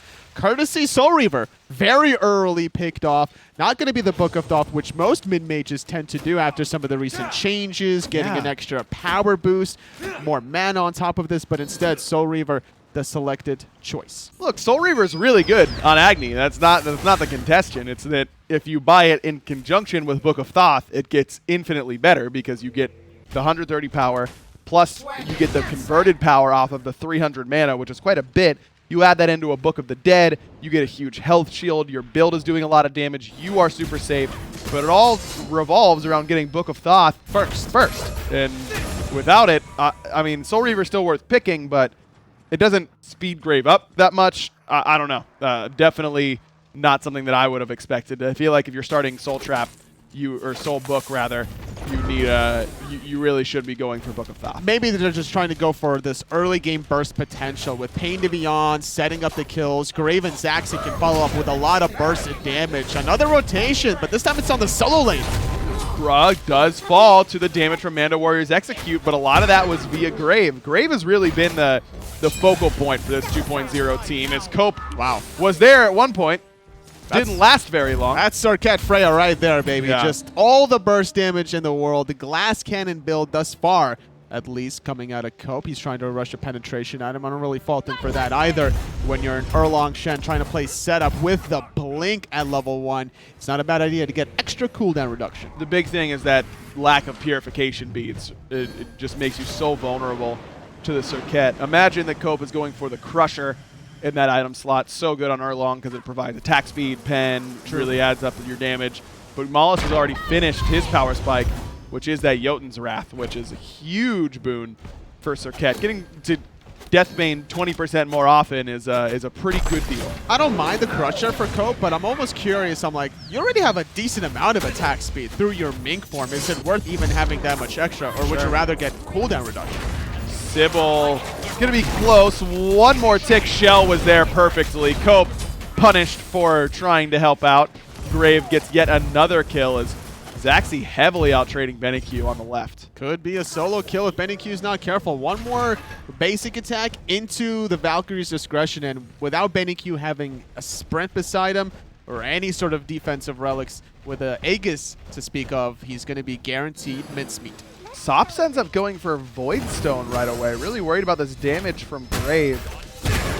Is this the way that you would have gone on the Zhong Kui? I mean, you do have to be up close in person. Well, as a soul laner, when I'm against a Guardian, then yeah, I probably go Void Stone every single time. The penetration is very solid to be able to just amplify all those ghosts and the damage over time from your card, the burst damage from your stun. I don't mind it. Definitely gives him a little bit of health and a little bit more survivability. Will be lacking in damage with this Void Stone build, but with how far behind Armada is anyways, you wonder if the damage is really what he's looking for, and if he can just stay up longer and get more ghosts out of that ultimate, might be a little bit better. BennyQ already used the beads. Mollusk here, and BennyQ dead to rights. Neither Mollusk nor Zaxi used the ultimate, and I love that confidence from Mollusk and Zaxi to neither use their ultimates. I mean, sure, it's Blink for Mollusk, but clearly hasn't needed that all too often. This means they still have tons of kill potential. They have the potential to even go for the gold here if they really wanted to. Pain wants to do the oracles, afraid that somebody might be around the corner. So slowing down the pacing, 2.0. Just going to take this little bit of a lead to extend it in the farming category. Level 11 on Zaxi, very close to that second relic slot. Looking like he's working on, what do you think, Polynomicon, maybe Book of Thought for himself? Book of Thoth, I'd say, but just because that mana pool for Freya is so valuable. It's great body block by Cope. Mando Warrior will not get stunned because Bruh missed the front end of the Dazzling Offensive, but Cope's ultimate might be enough to confirm this kill. Great stun by Mando Warrior, and The heals. one more hit should do it, and Mando's out of there. Perfect. Good body block by Cope. Bruh's just got to hit the first end. That's so true. And the thing is, when you position yourself during Dazzling Offensive, you have to make sure that you center it on point. While you're moving back, you have to change the targeter. You can't just rely on being point-blank range, because it's harder to hit. It's like a Ymir Freeze point-blank range. No one hits Ymir Freeze point-blank range. No, best way to avoid a Ymir Freeze or any small cone like that, Achilles one included, is just the little quarter turn. Yeah. The right on top of him. Get close to him and start making circles. So Mando Warrior now is very far ahead. He's been ahead, and that would have been a huge kill for Armada to get, but now Bruh really getting punished. Is Pain even over here to help invade this And blue? this is before Bra has his maxed out aura switch to be able to get the full effect of his healing, and that's a good abuse that Mando Warrior is able to apply. Fatal Strike, so important to use offensively, but also could be used defensively, the same way Mando was able to survive just a minute ago. Mollusk looking like he wants to invade this red buff. Mando's going for a pretty aggressive build out of the Soul Lane. That's going to be a Void Shield next item. We'll get into that a bit. So another red buff invader, Earth and Fury onto 2. Pain very relaxed. Sybil gets stunned out. Cataclysm hits 2 as Mollusk immediately into the back line. That last breath will get the kill, but it doesn't spread, and Mollusk falls. Cope grabs Grave as well. Zaxi able to notch his third in a row, but he is slowed. Good knock-up by Pain, but that won't be enough. Bruh's rotation ends up being huge. Armada able to bounce back and get a 2 for 3. Game awareness, great rotation from Bra right before Mando Warrior. Mando might even have to use that ultimate defensively. Pain is going to get silenced out of his rollout. Chase down. Bra is... Oh! I was so ready for that call. For one ultimate missed, Mando Warrior returns the favor. Now both Soul Laners are even Steven. Dropped kills on each side. No harm, no foul. But great defense by Armada in a much, much needed one. 2.0 was really not just had the lead, but all the momentum in the game. And I feel like that is sometimes just as, if not more important. But now Armada able to kind of pump the brakes a little bit and set themselves up to actually be able to contest. Despite having the 2,000 gold lead without a Gold Fury, the experience lead has favored even 2.0. So winning that team fight off of the back of picking Grave specifically allowed Armada to still clump up and chase targets, because you definitely don't want to clump up when Grave is alive and healthy. Well, he's both of those right now. Another taunt onto Sybil. Last breath up again, and Pain, his knock-up, his kill. Armada now has to defend in a 4v5, but Cope's on the right-hand side. Bruh is dashing towards solo lane. Armada might just be trying to give this Gold Fury up. It'll take 2.0 a little bit to get it. They don't have a ton of DPS on this at this point, but will be able to secure this Gold Fury. No contest from Armada. 2.0's lead, which was just cold a bit, already back up to over 3,000. 14 minutes in, not too shabby to start off the game. Look what Mollusk is doing. Was he spotted in her? I think Benny Q definitely identifies where Mollusk is. Heard him. And Mollusk didn't have to go into the stealth there. I mean, if he just uses that third-person perspective that SMITE has, sits in that wall, then he's able to get there. Still waiting. Still lying in wait. The good news is Benny Q's like, there's no way he's still there, right? Well, surprise. he's still there. Beads forced. Benny Q doesn't use the Stinger, which would have been a kill. It would have crippled out Mollusk, but that is a lot to ask. The Beads ult and land it that quickly would have been a tall task. Absolutely. There was a small window, but either way, at least you're safe under your own tier 1 tower, preventing any sort of more momentum that Zaxi already has. Sitting at 3-1-3, stacking up the Book of Thoth. Not going to be the Polynomicon quite yet. Going for some rings now. Need the penetration for the Demonic Grip. Yep, think Demonic, it would up the damage that Grave will end up doing in these team fights because it works just like Executioner. That would mean that Grave can go for a Spear of the Magus, though he goes for Divine Ruin. Definitely a worthwhile pickup against his team composition for Armada.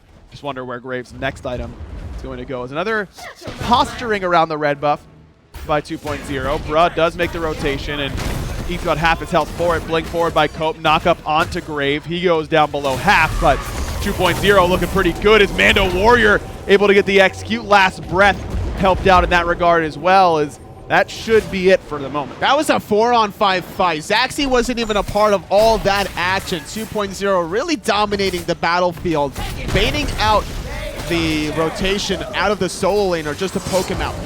Grave gets the shield. Pain had rolled out forward, and that was the go sign for Armada. An easy pickup there as Benny Q falls to Zaxi's Valkyrie's discretion. Zaxi now in a world of hurt, trying to go 2-on-3. Shots onto Bruh, not going to be enough. Sops just trying to escape Mando Warrior, and he will not be able to do so. 3 in a row now for Mando Warrior, who's looking to pick up 2, and he'll do just that. Mando 4-0-1 and looking dominant. That's the Achilles right there. You get a little bit of an advantage by surviving even a 1v2, and you're running away wild. All these squishy targets don't have much timing to withstand all this burst damage. If Mando Warrior's not kept in check the same way 2.0 holds Bra in check with the Agni Bomb stuns, the Geb knock-up shields from Pain, then it's going to be difficult because Mando will just be unrelentingly aggressive with that Fatal Strike. And it's perfect timing for Mando because he had just finished that Height of the Urchin. I mentioned that he was going for a more aggressive build. He actually holds on the Void Shield, leaves it on the Spiked Shield, I believe is what that's called, and then picks up Height of the Urchin in perfect timing for him. Yep. He gets 4 stacks, which is huge value. Now he goes back and finishes off Void Shield, so now he'll still do a ton of damage, and he's awfully tanky. And by doing so, he now grants himself that extra 12 protection. You're getting 3 protections per stack with 4 stacks. So not a too shabby of that timing window. It's all about these power spikes and how you can kind of take advantage of it. And speaking of which, Pain de Beyond, he actually kept, I think, the tier 1 version of the Gauntlet of Thieves for a very long time, finishing off Sovereignty first, and then now stacking up that Gauntlet of Thieves. No aura items for Sybil. He has the Stone of Binding, which I guess is an aura item, but not a defensive one, more of an offensive version. And Lotus Crown acts like an aura whenever he uses Earth and Fury or the Monolith as a physical protection buff. So that'll help out without a doubt, but without use of the healing, he will be far less helpful in terms of tankiness for his teammates, whereas Pain already has a Sovereignty for the physical aura. After this wave, he should be completed with that Gauntlet of Thieves, the magical one. Uh-oh, Benny Q forced to use the beats. Death Bane being used, but having to ambush away. Zaxi could not really extend with a tier 1 tower. Still up. 500 gold in the pockets at 2.0. 145-second window to gank Benny Q for round number 2. Mollusk has definitely grown quite a bit as a player. As he looks again for Benny Q, and again, Benny Q falls. Mollusk used to be this kind of loose cannon wild card that was just, he would have great games, but it was pedal to the metal, 100 miles an hour, can't slow down for any reason. Now he seems to have really learned that the ability to measure himself and pick his spots a little bit better, more patience, but still wants to play aggressive, but does so in better spots. I gotta imagine a lot of that is credit to Pain and teaching him where the right spots are, but I think Mollusk deserves a lot of credit for the way he's grown as a player this year. Very methodical, I would say, for sure. Being able to transition from the console scene to dominating the PC ranked world. Grave in a little bit of trouble under his own tier 2 tower beats, and Aegis not enough to save his life, but 2.0 with our second Gold Fury. Pain is trying to distract and does so successfully. 2.0 does get their second gold. That lead now up to getting pretty close to a really scary one. I mean, 6,500 is quite a bit, but then you look at the experience difference, nearly 10K there. 2.0 really in complete control. Hope was in a little bit of trouble at the right side, but more trouble in the mid lane as Pain de Beyond uses that ultimate Sybil with the Earth and Fury. Here comes the Ghost. That is the exact type of play that I thought he had been better at not doing, going in 2v4 in the mid lane as a Circuit. Not going to work. Teleport coming in from Mando Warrior, but I don't know that he could really make this happen, especially when he comes in at half health already. Tier 2 crumbling, but standing nonetheless as Grave and Zaxi return alongside Pain to make sure that Armada don't get that tier 2. But Armada picking their spots pretty nicely thus far. They've been on the back foot all game, make no mistake about it, but the red buff defense that goes very well for them, and now a tier 1 tower siege at the right moment forces 2.0 back at least a bit. Well, they're still up about 5,000 to 6,000 gold, so 2.0 have the momentum if they want to start grouping up S5. Mana Warrior was bullying Cope Baby entirely on that right side of the map, holding onto his Fatal Strike, forcing out the ultimate from the Erlang Shen just to get back a little bit of health. And I think that one advantage can really come to 2.0 if they use Mana Warrior from the very start of these engagements or defenses. Fire Giant pulled with 5 members of Armada alive. 2.0 trying to make it happen. Bruh walks in and walks out. Grave puts him there as number 18 in total for 2.0. Sops thrown back, beads and A gets used. Execute a little early, but it was there for the damage. Zaxi notches number 6 for himself as 2.0 keeps on going. Sybil's Earth and Fury not going to help him. It's the Armada Esports conveyor belt, and 2.0 is the trash disposal at the end. Now they're up 7K and looking towards a much easier Fire Giant pull this time. Wow. 5-on-5, forcing a Fire Giant win. You only have about a 5,000 goal lead. It's pretty risky to me, but this team was just setting up for the bait. Bra was a little bit too close without the assistance of his teammates. Fire Giant wasn't really that low to be able to steal, to be able to have to go in and distract, but without any vision there, Bra had to check, had to face check to see, all right, what's the status of the Fire Giant, but instantly getting bomb stunned, the Gab knocked up. Only the bombs were extended onto Bra, and with all the other ultimates for 2.0 still available, 2 easy more picks onto both Sybil and Sops. It seems like a crazy Fire Giant pull, because frankly it is. I mean, going for the Fire Giant, even when you have a 6,000 gold lead, when all 5 members are up post 20 minutes is really risky. But Armada does exactly what 2.0 was hoping, which is send one person alone to check it. It doesn't matter who it is, whether that's Sybil, Bra, Cope, whomever. That person is insta-dying with 2.0 because this team is moving very well together on the singular targets. Whoever is doing the primary shot calling of target focus, 2.0 moves quickly to follow that call. And that's going to make you so much better in every situation. Target calling and following quickly. It's not just following, it's following with speed is what really sets apart the top end team. And Bra wasn't even able to get off his ultimate to disengage. You got to be ready to use that ultimate defensively when you're face checking Fire Giant. Now with the Fire Giant for about 2.5 minutes, 2.0 are playing offense. Armada needs to hold these towers. There is that ultimate from Bra this time around. Execute doesn't land from Mando Warrior as Sops does excellent damage on that front side. Cataclysm doesn't get a whole lot of value. Bra still standing. Sybil very low. Valkyrie's discretion gets it done for Zaxi. Cope now isolated on this right-hand side. Payne tries to get away and does so successfully. I don't know that blinking in to kill the solo laner there is the best engagement opportunity for 2.0. They invest a lot and only walk away with 1 kill. The woo from Zaxi barely off the mark. Look what Mollusk is doing. Looking for the wrap around Okie Doke play. Manda Warrior leading the charge. Grave with the bombs, but Sops takes him out. Ben EQ falls next. Cope still has that Magi's bubble, so he's pretty safe. That's definitely a win for Armada. They lose their ADC, but Grave has been so instrumental in these team fights. Been putting in tons of damage, and both his relics were used off that speed buff fight that was just happening. So good engagement by Armada. I love the way Sops just kind of walked at him. There's a ward out of Armada. They know exactly what 2.0 are doing. Cope is on the backhand side, knocking up Zaxi, disrupting a lot of DPS. No Valkyrie's discretion, and Sops kills Mollusk. Great protection from Payne to save Zaxi's life, but that means Mollusk is without that protection, and he ends up falling.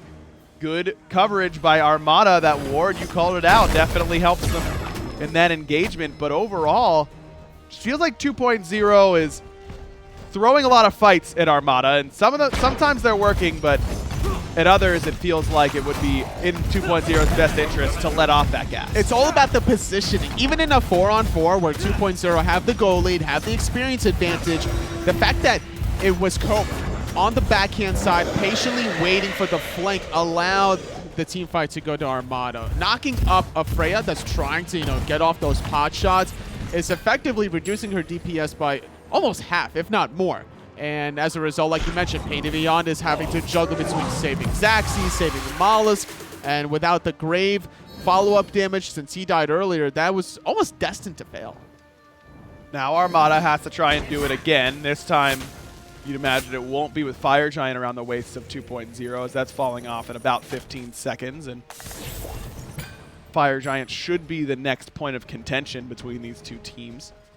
Maybe 2.0 can try and force down a tower, but they have Freya as their ADC, specifically Freya without Polynomicon right now, which is a big difference in objective DPS, specifically tower and Phoenix DPS. A historic shortcoming of Freya compositions is that you don't push towers particularly well. So Armada is pretty wise to try and just defend underneath that tier 2. Tier 2 towers could be looked at, but not without Fire Giant. If anything that they should do is get some Gold Furies under their belt and just ward the Fire Giant, maybe look for some counter engages. We see in SPL how patient some teams are from time to time, where when they have a lead, they still don't go for Fire Giant. I'm speaking specifically for Dignitas versus SK yesterday, but this time Tier 2 will be engaged on. Earth and Fury used, and it's a quick disengage, or at least an attempt from 2.0. Grave took a good amount of damage from Cope, but Armada invests quite a bit, and now just has to get on the run. Cope actually uses the beads, not knowing that Mollusk was just trying to peel. A clean disengage. Tier 2 tower barely scratched, but no ultimates on the side of 2.0 being used. Sybil was forced into that Earth and Fury, forced into the sprint, blink, and the beads out of Cope, so he's going to be without defensive relics for quite some time. Going for a utility-style build now after going for Crusher into this Anchi. Hold that thought, though, because Bra wants to force something around the Fire Giant. Graves been poked out as Zaxi taking a fight one-on-one up against Cope. Last breath there just to stop the heal coming from the Erlong ultimate. Zaxi has to quit the ultimate, Mollusk blink ultimate, but to not have to worry about Cope for 50 seconds seems like a worthwhile investment to me. It's just a matter of what 2.0 can do in that 50 seconds. Bando Warrior leading, just looking for some poke. No one really next to him. The rest of 2.0 probably have a lot of gold in hand that they want to spend after some of these sieges. Going to just relax for a little bit. 28 minutes into the game, 2.0 up 23-12 in the kill department, up about 9,000 gold. Experience basically negligible considering everyone's almost at that level 20 mark, and by the time the Phoenix sieges start happening, everyone pretty much will be. Very surprised that Zaxi has not picked up a Polynomicon. Looks like that's going to be a Rod of Tahuti. I don't imagine that Chronos Pendant is the call here for Zaxi. It feels like all of the times that Freya insta-kills someone, it's off of the Whoop 2-1 combo. True. But you need Poly in order to make that happen. Her damage without Polynomicon really isn't that crazy. It's true, but there's a lot of burst damage from Grave that maybe Grave alone could get somebody under that 50% health threshold to maybe get closer to Manda Warrior to find the execute. So by Zaxi having the Rod of Tahuti, now you're synergizing with anyone that's looking to get picked instantly. Sure. Maybe he sells Bancrofts once he finishes Rod to pick up Polynomicon. I feel like there's almost no scenario where not picking up Polynomicon is the call right now on Freya. It's just so core to her strongest moments, and you often want to play to your character's strengths. That is certainly Freya's, is the ability to one-shot someone in the late game, but again, that's all enabled by the Polynomicon. Rod of Tahuti does help with that, there's no doubt. Now it's 2.0's time again to try and siege down this tier 2 in mid. Manda Warrior this time around, instead of grouping up for the death ball, will head on over this left-hand side and try and split the map a bit. It is the enhanced Fire Giant, so 30% extra structure damage for 2.0. Manda Warrior still keeping Bra busy on the left-hand side, so we'll see a 4-on-4 in the mid lane, but neither solo laner wanting to aggress any further. This is going to be a game of chicken. Who's going to engage first? Is it going to be the support Blink ultimate engage? But actually, he doesn't have Blink. It's Mollusk. He's the only one with Blink for 2.0, whereas Cope is the other side of Blink. This is the initiation. The bomb stun from Grave. He gets knocked up, and he's dead before he can do anything else. Sybil still healthy enough as he's on the run. Zaxi's got to use the beads to try and get away from Bruh. Mollusk dies to the dot damage from Sops, as Grave was just absolutely crushed by Armada. Too far forward. Great engage out of Cope, really disrupting Grave. Once you get knocked up, you're going to get knocked down as an Agni player. They don't even have time to really pop the Aegis even, as Grave is going to take a spill. This is going to give momentum for Armada. Even without Fire Giant, finding 2 picks, a 5-on-3 should give them the middle Phoenix. Absolutely. I mean, Pain doesn't have his ultimate. Zaxi has his, but no beats for him, as there's the Aegis, in fact, because he was so worried about that CC coming after the pin. Mid Phoenix still pretty healthy, down to about half HP. Zaxi back and dealing good damage to Cope. Sops right there as well. Zach uses Valkyrie's discretion to get himself out of combat, but Armada end up securing that Mid Phoenix. Walk away like bandits, all off of the back of 2 clean picks, I would say. There was a very small timing window that allows you to do that, and that's during the bombs. Once you see Grave drop a single bomb, if Cope's within blink range, you got a blink knockup. That's exactly what he did. Found very quick kills. Despite being down 1, 6, and 8 in the slash line for Cope, he still identifies when these key moments are in the game and doesn't hesitate. It just seems crazy to watch a team 28 minutes in against an enhanced fire giant, down 10k gold, defend a tier 2. But I think it's the right call from Armada. I mean, clearly 2.0 is having a lot of trouble defending that tier 2. It gives you some pretty decent angles to blink in and hit Grave or Zaxi or Mollusk or whomever on 2.0. And it comes back to this Freya pick doesn't allow you to get structures very easily. Armada's made a really good call to defend on these tier 2s, and it's really caused 2.0 problems. And now you got to wonder, if they're having this much trouble with the tier 2, how in the hell are they going to siege a Phoenix? They have to find the kills, which is what they were trying to do off of Graves' bomb stunts, off of Zaxi's swoops. But if you're not going to connect that first, you're going to be in for a bad time, especially without the Polynomicon for Zaxi to get that structure damage. Armada can still stretch the game even further, play catch-up in the gold department, really trying to finish off some of their 6th items. Maybe instead of Grave initiating, I mean, your best option outside of that is either Mollusk blinking in, which is super risky in team fights because of his build is pretty damage-oriented, though he is picking up a 3k defense potion instead of an offensive one. Love that idea. Maybe Freya Whoop onto a tank is your best initiation option. It's not a good one. No, definitely not. You can have Mana Warrior stun somebody into the Freya Whoop and then just unload on that one individual target. And hopefully that target is Cope, because you don't want him blinking on your backline to counter-engage. Stun onto Bruh by Mando Warrior, but Armada grouped pretty nicely. No real initiation opportunity quite yet for 2.0. Payne's been so focused on protecting the backline, I think that's why he decides to not go for Blink here, but it does end up harming their initiation factor as Payne is trying to walk at him. Nice 3-man knockup. Bombs coming. There's a huge cataclysm from Payne, but Bruh's able to escape by the skin of his teeth. Grave on the backside trying to stay up, and he does, killing Cope very, very nearly. It ends up falling, but good peel. Everyone on 2.0 ends up turning back to help out. Mollusk is not done yet. There goes the Cobra's Kiss, but nothing in the tank remaining. Mollusk, what are you doing? I really did curse Mollusk this game. Yeah, you did. That's 2 now. Where well, they're 2.0, right? It's not so like he had the last breath after using both his Deathbane and Ambush to cut the distance. He only had Cobra's Kiss. And 2.0 don't do fire in that spot. They only do pyro. That's a risky. I mean, Grave and Zach were really low. Fair. To pull fire. And I don't know that they actually are able. I mean, Grave can stand outside Fire Giant leash radius and just bomb. You can flame wave through this wall. I believe, though it is pretty thick.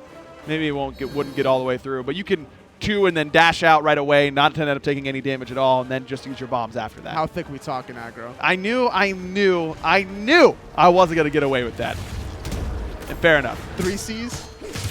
It might be. We might be getting into 2Q territory. I mean, look at that wall, dude. It's pretty darn thick, I must admit. Yeah, I don't think Flame Wave gets do that.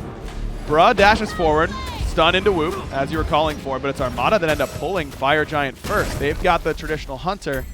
It's able to DPS this pretty well, but Sybil drops it. Earthen Fury hits 3. He takes a lot of damage, but Mando Warrior still frontlining as best he can.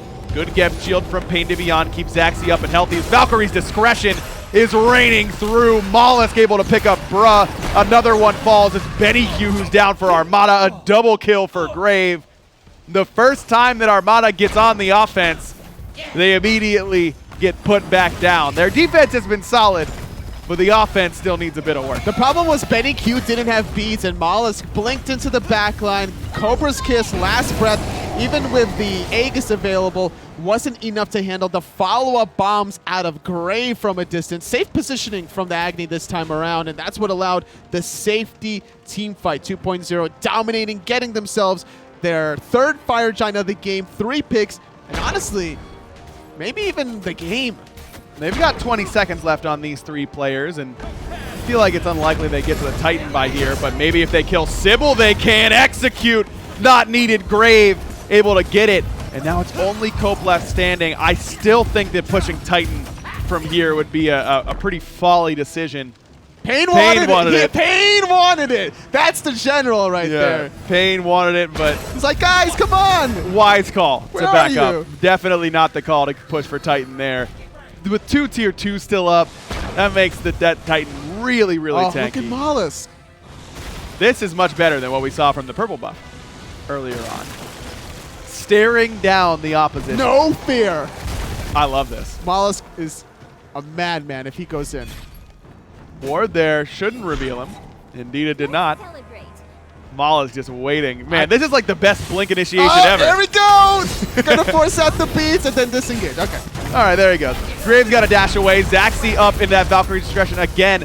Defensively, Armada able to defend their mid Phoenix. You imagine at this point 2.0 might give up the goose, but no. Stubborn, if not anything else.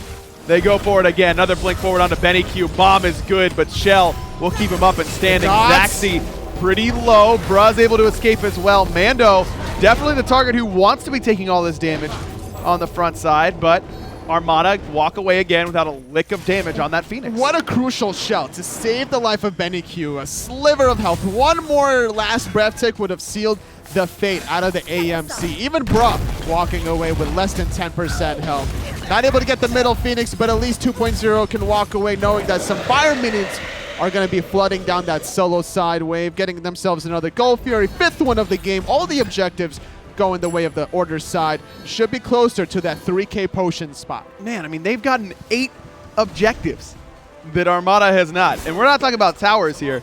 We're talking about Gold Furies and Fire Giants. And the 5 Pyromancer. Gold Furies, 3 Fire Giants, plus some Pyromancers. Yeah. The fact that this game is going on at all is really a testament to how El Armada has played these team fights from behind. It's also a little bit of recklessness, I would say, from certain members out of 2.0. I would agree. I would agree. Mollusk has now bought a second 3K pot.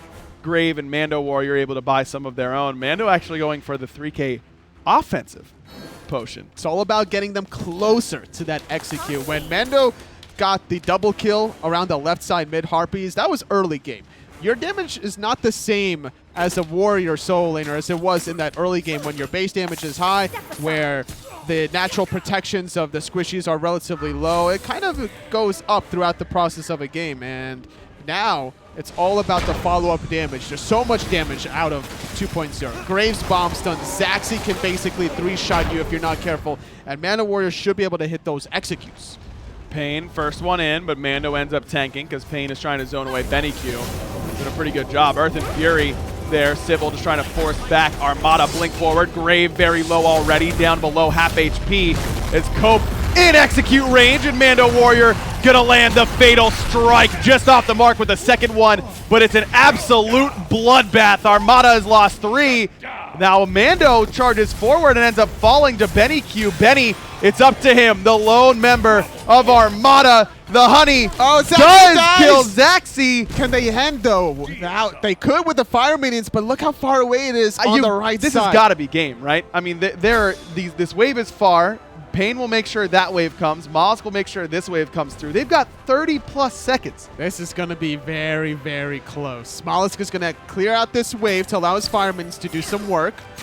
But the timing of the left side wave and the right side wave is not collapsing at the same time. And that's not a fire wave coming in for Pain. Pain, by the way, didn't even use the 3K defense. This should be game. This should be game. I mean, there's still 15 seconds left with that fire minion wave coming in. It was hard fought, but 2.0 will end up taking this game over Armada Esports.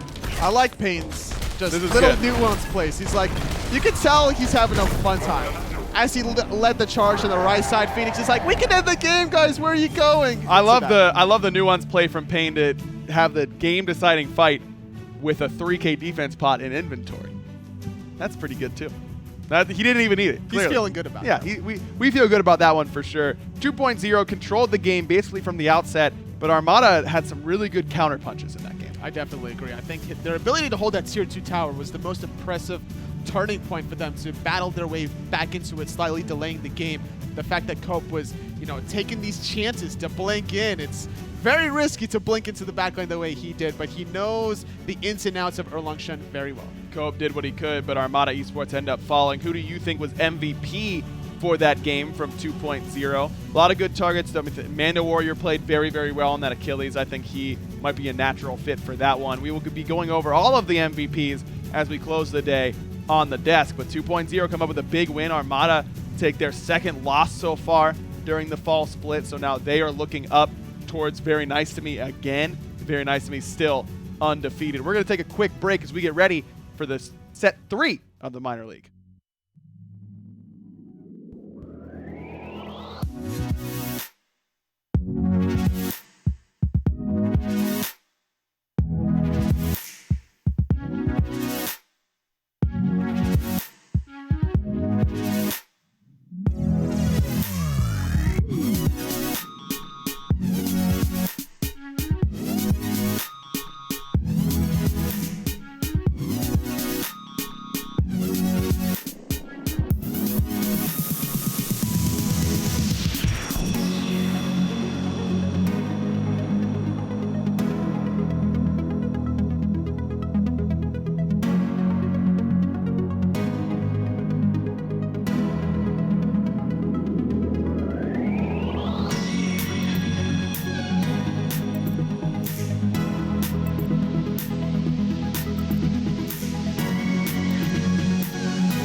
Welcome back, everybody. North American Minor League rolls on. Still aggro, still Tolly. This time we got two different teams, though. It's Team Cryptic up against the Ranked All-Stars. Team Cryptic looking to find their first win so far. Same for Ranked All-Stars, struggling a little bit thus far in the North American split. It is going to be the conclusion of week number 3, so if there's ever time to bounce it back, it's got to be now.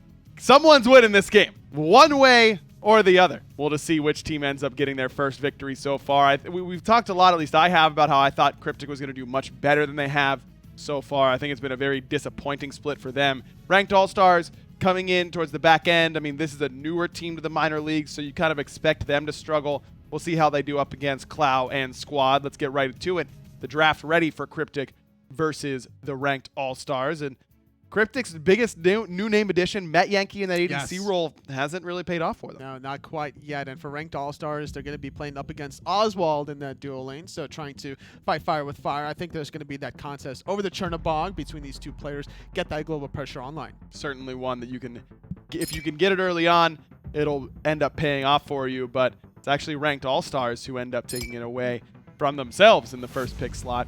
What do you think GMBTW stands for their clan tag? GM, by the way. Oh, nice, Tully. That was quick. That was impressive. That was just easy for you, I guess. Break it up into I don't sections. know. Wow, I wasn't ready for that. They ban away the Pele, but I'm pretty sure Pele wasn't even available in this game. That's not until week 4. Better safe than sorry. I suppose so. Athena first picked by the ranked All-Stars. They take that away from Team Cryptic. Athena just a very safe pick right now. Absolutely. I think you can't go wrong with first picking Athena. You allow your mid player now a lot of freedom to pick anything that they want. There's no wrong pick within Athena. Soul and Kumbhakarna. So Cryptic not convinced that Athena is going straight to the support role, and we've seen a little bit more Athena solo as of late. It's been really, really potent in the games we've seen it. I believe we saw it in the European minor league yesterday, and it did great work there.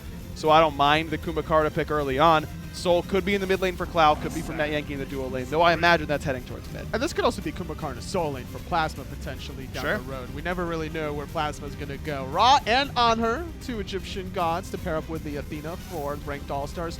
I like this idea, though, just to be able to control more team fights. The control from the Athena, the damage from distance from Ra, the slows from the Anher pillar. They got some synergy. And, I mean, Desert Fury is a follow-up to Athena Taunt is like a true mage ultimate. I mean, it does that much damage these days. You can get 500-600 damage off Desert's Fury if you sit in an Athena Taunt for the whole duration. So I love Athena and Anher together right now as the ranked All-Stars head back towards the duo lane with that Medusa ban, and now ban away the Morrigan, which is an interesting choice. Tell me about this Nemesis pick, because Nemesis has not been seen for quite some time. What do you think made Cryptic feel like this was the right time for It's Nemesis? about blowing up the Athena. Once she dashes in, the whole name of the game is to destroy her, right? Sometimes you'll see like Sylvanas is picked into Athena to Wrath of Terror her after the dash, right before the taunt, and I think the Divine Judgment is going to be thrown out every time Athena dashes. Yeah, that's a good point. If she's going to commit that dash, you can use that Nemesis ultimate. Very little chance she gets up and out of there. Is Thanatos the last pick for ranked All-Stars? I feel like Thanatos is sneaky good right now. I feel like he's really got a place in the current meta. If you can hit your depth size consistently and, you know, obviously your executes, then you can't go wrong at the end of the day. The movement speed is probably second to Pele, I would say, once you use your passive, once you use that second ability as well. Guan Yu, however, I like this idea. Get a little bit sustain online to get people out of that execute threshold. So Vamana ADC is what I'm thinking now for I Cryptic? could see that a possibility, yeah. Yeah, A lot of base damage. Yeah, a lot of base damage, can bully out that lane. Anher can have a tough time getting away from him. I feel like that's where that Vamana's going. Could be something weird in the mid lane. Clow, obviously pretty used to playing off-roll stuff, being Clow is what I'm referring to. So maybe we could see something in the mid lane, a little page out of Mouse Sports book. But no, it is indeed Vamana ADC for Met Yankee. What tells you that Vamana ADC is the right pick at any given moment? What makes you feel like this is the right time for it? It's got to be early game pressure, right? Because you're not going to be able to out DPS Oswald just straight up unless like you already have a dominant lead. So Met Yankee trying to clear with Umbrella Ring with Ratchet's here, and you got a little bit of attack speed slow if you hit that Umbrella Ring. So I see the idea. Looks like it's going to be a weird start here. Relent actually starts at the enemy red buff. He solos this down before Captain Falcon can get there. Does not pick it up because he wants to get his own blue. And will teleport out. Oswald nor Plasma able to stop him. It's a happy reunion though in the mid jungle for the ranked All-Stars. Captain Falcon, aka Man Ray, alongside Mirage yet again. That's true. The dirty bubble back together with Man Ray. Oh my goodness. I was trying to forget that old combination. Were you? A little bit, but Mirage playing the Thanatos, a little less surprising now why ranked All-Stars wanted to pick this one up. This is probably his most comfortable god of the whole selection. Yes, he was always a big Thanatos player during his time in the SPL, so We'll see on his return if it's quite as successful as Matt Yankee does some pretty good damage to Oswald. Forces him back, Ratcheteer right there alongside him. Matt Yankee continues to play aggressive, and that actually forces out the sprint from Plasma, but it looked like it was actually Ranked All-Stars duo lane that was winning that trade. Yeah, Ranked All-Stars winning that trade very favorably, being able to out-clear in the beginning, but couldn't really do it in the secondary stages. Cryptic just being more aggressive, all up in the faces. Ratcheteer hitting the melee minions. Oswald tried to intercept that belly bump, but was between the melee and the archers, so that flying minion goes through the on her and still damages the whole wave. So you said that Cryptic needs to get this duo lane off to an early start, but you look at Ranked All-Stars, their right side of the map is very early game focused between the Achilles and the Thanatos. If this game does go late, which team composition ends up better? The team without a Hunter or the team with Thanatos and Achilles? I don't know, honestly, because there's a Nemesis on the right side. So thinking about it, there could be some late game potential out of them. I still got to give it to Ranked All-Stars, though, simply because he got double executes. As long as Plasma hits the taunt on anyone without CC immunity, that should be a lot of damage from Captain Falcon, a lot of damage from Oswald, and then you have 2 chances between the Achilles and the Thanatos to get that execute. It's not a bad point. You really don't have to kill anyone from 100 to 0. You just have to get them from 100 to about 30, and you should be pretty safe with this double execute composition. It looks like things are going still pretty slow here for Cryptic. No invades from them quite yet, and it doesn't look like they'll be able to invade this purple buff either.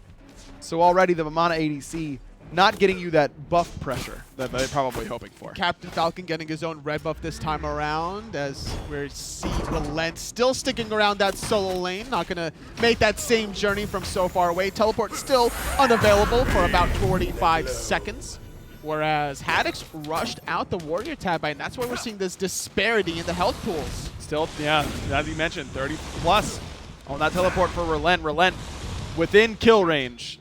Mirage really just needs to come over and hovering death him, and that would end up in a kill. Relent very close to XQ range, even off just that shield. Haddix decides not to step close enough to try and get the stun, which would then have led to the execute. Playing it a little bit safe. A little bit of game of chicken. Relent having to back, but still 10 seconds remaining on the teleport. By the time he walks back, that wave will basically be eliminated by the tower, unless Haddix is freezing it for the last hits. But instead, just going for their own speed buff is Mirage, not wanting to really apply more pressure on the solo lane.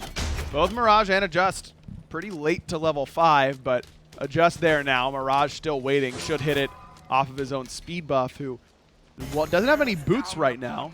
Instead has picked up 1,000-fold Blade.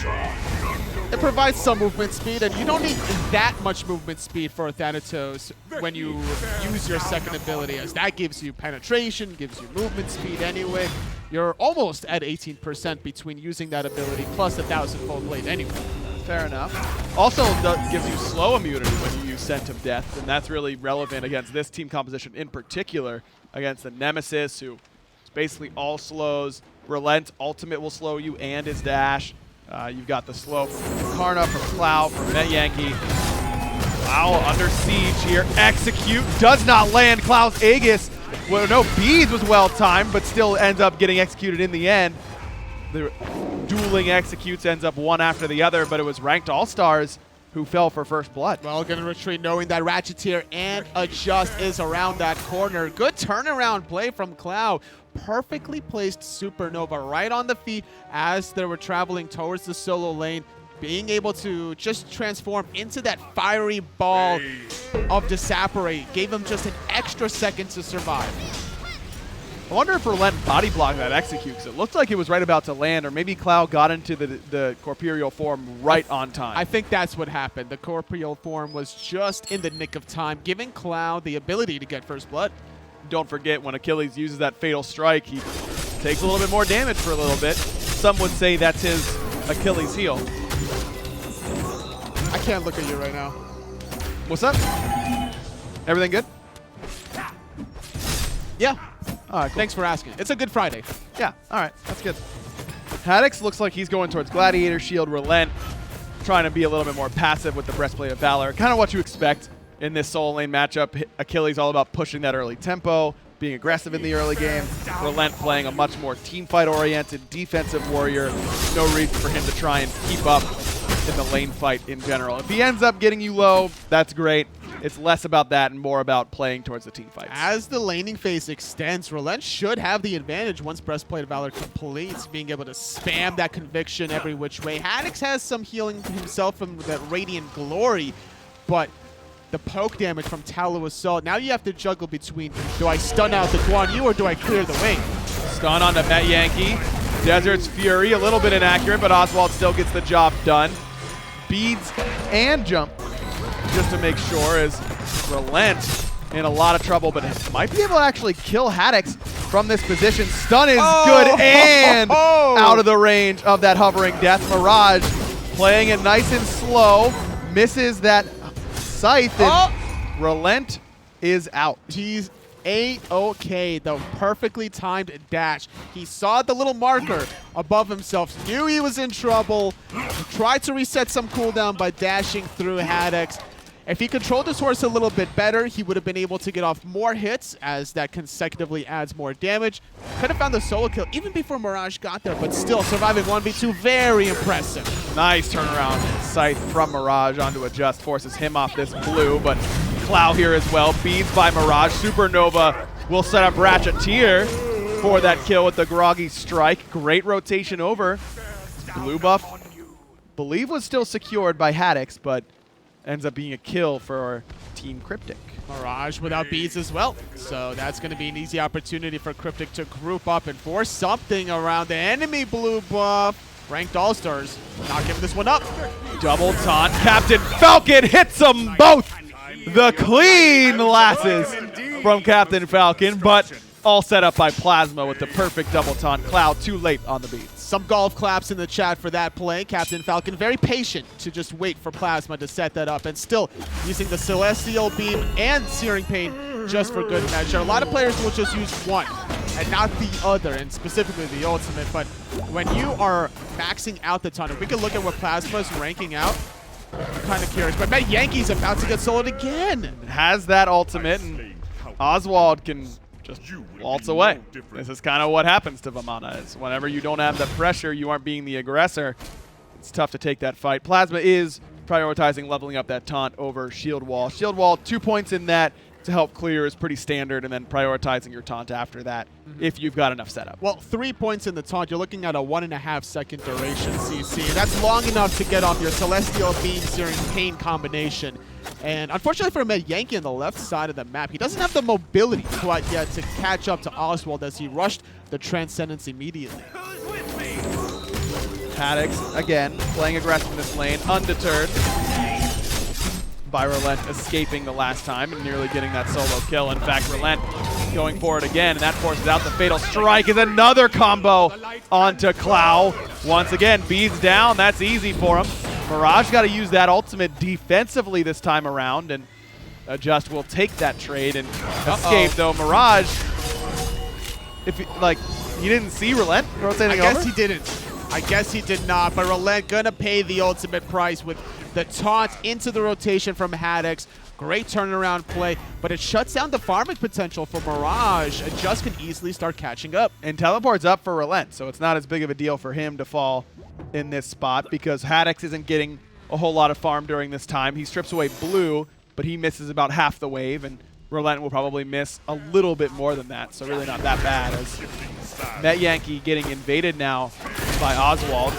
Purple buff secured, Met double knock up, and now looking to push forward as Plasma actually has to ult out of range. Ratcheteer sprints forward trying to catch up.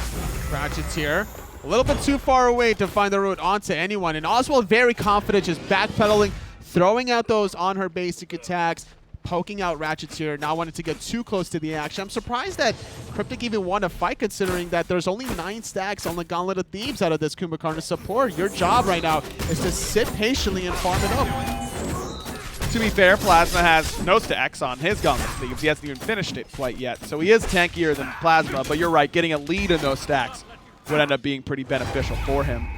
Captain Falcon's got a pretty big lead here in the mid lane over Cloud. Cloud just now hit level 11, whereas Captain Falcon's been level 12 for quite some time. sitting at 3-0-1. When you're being set up like that from Plasma, you better have an experienced lead, especially with that last pick onto Cloud. I believe his beads were not available for 70 seconds, and that's why that play was even a possibility. Ranked All-Stars are on the top of their game at exploiting some of these relics. Void's shield, first item for Adjust, right after the boots. You a fan against this comp? As long as you're team fighting, which I believe Cryptic are about to start doing, this is a good idea. We've seen this before in Season 2 days where either the solo laner or the jungler will pick up Void Shield and start grouping up. Guan Yu's damage is not to be denied. That Talu Assault is going to hurt, especially with that extra penetration from the Void Shield. Is it really that much better, though, than Jotun's Wrath or something like that we're a little bit more accustomed to seeing? It's a different style. If you're going for the all-in play, Void Shield. If you're going for a long, drawn-out fight, poke, and get out, then definitely the Jotun's Wrath. Matt Yankee under siege yet again on this left-hand side. I hope this Vamana ADC shows something in the team fights, because we have not seen its benefits in lane thus far. It's a waiting game. Transcendence stacks have been completed. Finished off the boots. Plasma knocked up. Around the corner, though, is Captain Falcon. Oh, great double snipe yet again. Both Ratcheteer and Adjust so low, but Mirage instead was hunting Cloud. Now Plasma finishes off Ratcheteer, at least puts him into the sleepy time passive, but can't get the last autos. He knows you don't have the attack speed as a Guardian to be able to get it, and that's the most frustrating thing. I remember I was playing Vamana. I forget against who was piloting the Kumakarna. I hope that thought Gold Fury. Secured by Ranked All-Stars. But even as a Vamana, I found a kill onto Kumakarna solo lane, and I didn't have the attack speed to seal the deal. I'm like, come on. It's the worst. It's the worst feeling every time, is watching him take a nap right in front of you and not having the Poke Flute necessary to wake him up. Gold Fury done by Ranked All-Stars pushes their lead even more, up to a little over 2,000 at this point. So nothing insane, but certainly noticeable at this early in the game. 2,000 gold. Experience not too bad, however. Everyone on Team Cryptic within a level of their opposition at very worst, but a lot of members actually pretty even with their opposition. And when you are lacking lane pressure, such as Med Yankee currently is lacking, that allows Ranked All-Stars to be able to bully him out, force some escapes, and then start pressuring whoever is coming to assist Med Yankee to look for the Gold Fury.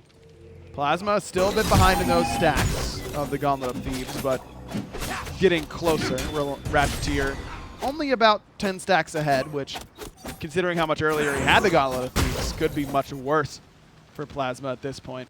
You're right, it feels like Cryptic just don't have pressure in any lane whatsoever. And now Soul Reaver's done as link forward from Met Yankee, impaled perfectly by Oswald. Desert's Fury, not accurate enough to get the job done. That should mean Met Yankee's let off the hook. Yeah, he's in a little bit of trouble if he continues to stay. Defender of Olympus on the right side of the map. Hovering Death is not going to reach its target onto anyone. Blue buff is available and stolen away. Just low, but he'll throw that ultimate onto Mirage, who's even lower. He's juking around in the heel, but back towards Cloud. Relent able to get that kill. Epic uppercut onto Captain Falcon as he's getting lower and lower. Beads used by him and Aegis, but he is absolutely dead to that Talu Assault out of Relent. On the top side, however, Haddix has to run away. He used the Fatal Strike, but he goes between a rock and a hard place. Ranked All-Stars popping the sprint, trying to catch Plasma. The Groggy Strike barely out of range. Cryptic claw back quickly in that team fight. Not only do they get the Pyromancer, but they win the fight 3-for-1 in a very sloppy engagement from Ranked All-Stars. Very spread out, not going on the same target, not using their CC in conjunction with their damage. Seems like communication was at a minimum. The damage was certainly there for both teams. There was two factors that allowed Cryptic to win. Number one was Mirage used his Hovering Death to start off the fight. Right. Trying to get closer. It didn't provide to be fruitful. He had to land in the blue buff. Number two is the healing from Relent. Level 15 Guan Yu with cooldown reduction. That conviction, much more useful than the healing out of Captain Falcon. This is classic. This is classic Cloud Call. A fire giant that no one expects. And it works to perfection. It's a great call. It really is. In that spot, knowing that you just want a team fight on that right-hand side, you know Oswald's on the left. There's no one. There's no ward vision, and even if there is, you don't lose that much by pulling that in that spot unless Mirage is able to dunk in on you without you expecting it. good ward vision towards the south to prevent that from happening. A great Fire Giant call, and it was all ranked All-Stars through the first 14 minutes of this game. 2.5 minutes later, it's Cryptic that has all the momentum. You could say that it was calculated. I could say that. I didn't, but I could have. Nice, though. I respect the effort. Cloud known to make some risky calls. That one actually paying off, and it was because of the location. If the team fight was to be one on the left side of the map, there wouldn't be enough time to really ping-pong over. The respawn timers were just not long enough, but considering it was completed at the right side, gives the window now for Cryptic to be on the offensive now. Fire Giants still around their waist for 3 more minutes. Tier 1 towers still stand strong in the middle and left side. I don't think that they go beyond Tier 1 towers quite yet unless they can find the picks. Dashes right into Ratcheteer. Plasma, full commit. Wow. And see you later. Costs them 2 ultimates, but gotta feel pretty good about that. He missed the basic. Med Yankee missed the basic after the knockup. Oswald sticks the back. I love it. Sticks the back right in front of the big baby. I see what Med Yankee was doing there. You get a little bit more range when you're in the ultimate. If he did it maybe a second earlier, then he would have been in range to get the umbrella stop. You get increased movement speed as well, right? I don't think so. I don't think you get extra movement speed from that ultimate. Well, certainly the extra range on the auto attack would have helped, but Met Yankee nearly gets the solo kill onto Oswald, but couldn't get up and over the wall to follow him through. No. Protections, physical power, health regen. Yep. Pretty good. Pretty good ultimate if you're ahead and can stick in the middle of the team fights. You really do need something like a Hasten Katana or a Frostbound Hammer in order to stick in this, but Hastened is done for Met Yankee. So is the gold field for Team Cryptic. Their gold lead now 3,000 and climbing. A good swing around considering they were behind almost 3,000 themselves. So a whole total of 6,000 gold swung in their favor off of a very frisky engage that ranked All-Stars wanted to commit after the Pyromancer. Cryptic are not ones to be slept on, trying to, bounce back in the standings here. Neither of these teams with a win quite yet, so this is the time to do it. The conclusion of the first half of the split.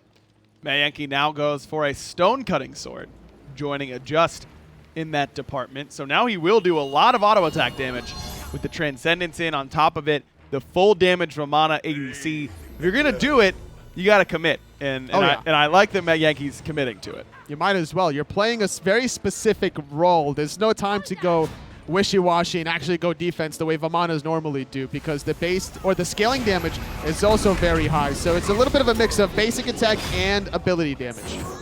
All relics available here for Team Cryptic as Relent immediately in onto Haddix, body blocks him and gets the stun. Nemesis ultimate on top. Haddix will fall to Ratcheteer, but on the backside, Relent gets executed by Mirage. Cryptic undeterred, pushing forward. Now decide to turn back, realize they've got a tower there, and look at that burst damage from Met Yankee. Gets the kill this time onto Oswald. Good snipe out of Captain Falcon, but not enough to bring Met Yankee down quite yet, but he is very low. Clow using the Soul passive to be able to get that tier 2 tower. Talk onto Met Yankee, sets up Captain Falcon. Captain Falcon has done a great job of staying in the back and following up off these taunts, but doesn't save their mid Phoenix quite yet. Cloud's Apparate is down. Phoenix down below 3/4 HP, but not getting any lower. Cryptic give up the push after losing their 2 side laners. It was about splitting the team fight, and that's exactly what Mirage did by executing Relent. He looked like he was out there for the moment, but this Thanatos pick providing to be fruitful now to chase some of those lower health members. And if Relent stays alive there, that conviction just allows Cryptic the middle Phoenix into the more tier 2 towers, whether they wanted to go left or right, doesn't matter. So as long as Mirage can capitalize on this Guan Yu, everything should be even Steven still. Relent has been the MVP of this game so far by my estimation. I mean, his ability to escape that gank on the right-hand side, he's been a nightmare to deal with in these team fights. That play right there is perfect, where he uses the horse, gets in front of Haddix, and gets the double stun off both frontliners. Was really, really impressive. Took a long time to kill Haddix, even through the Divine Judgment.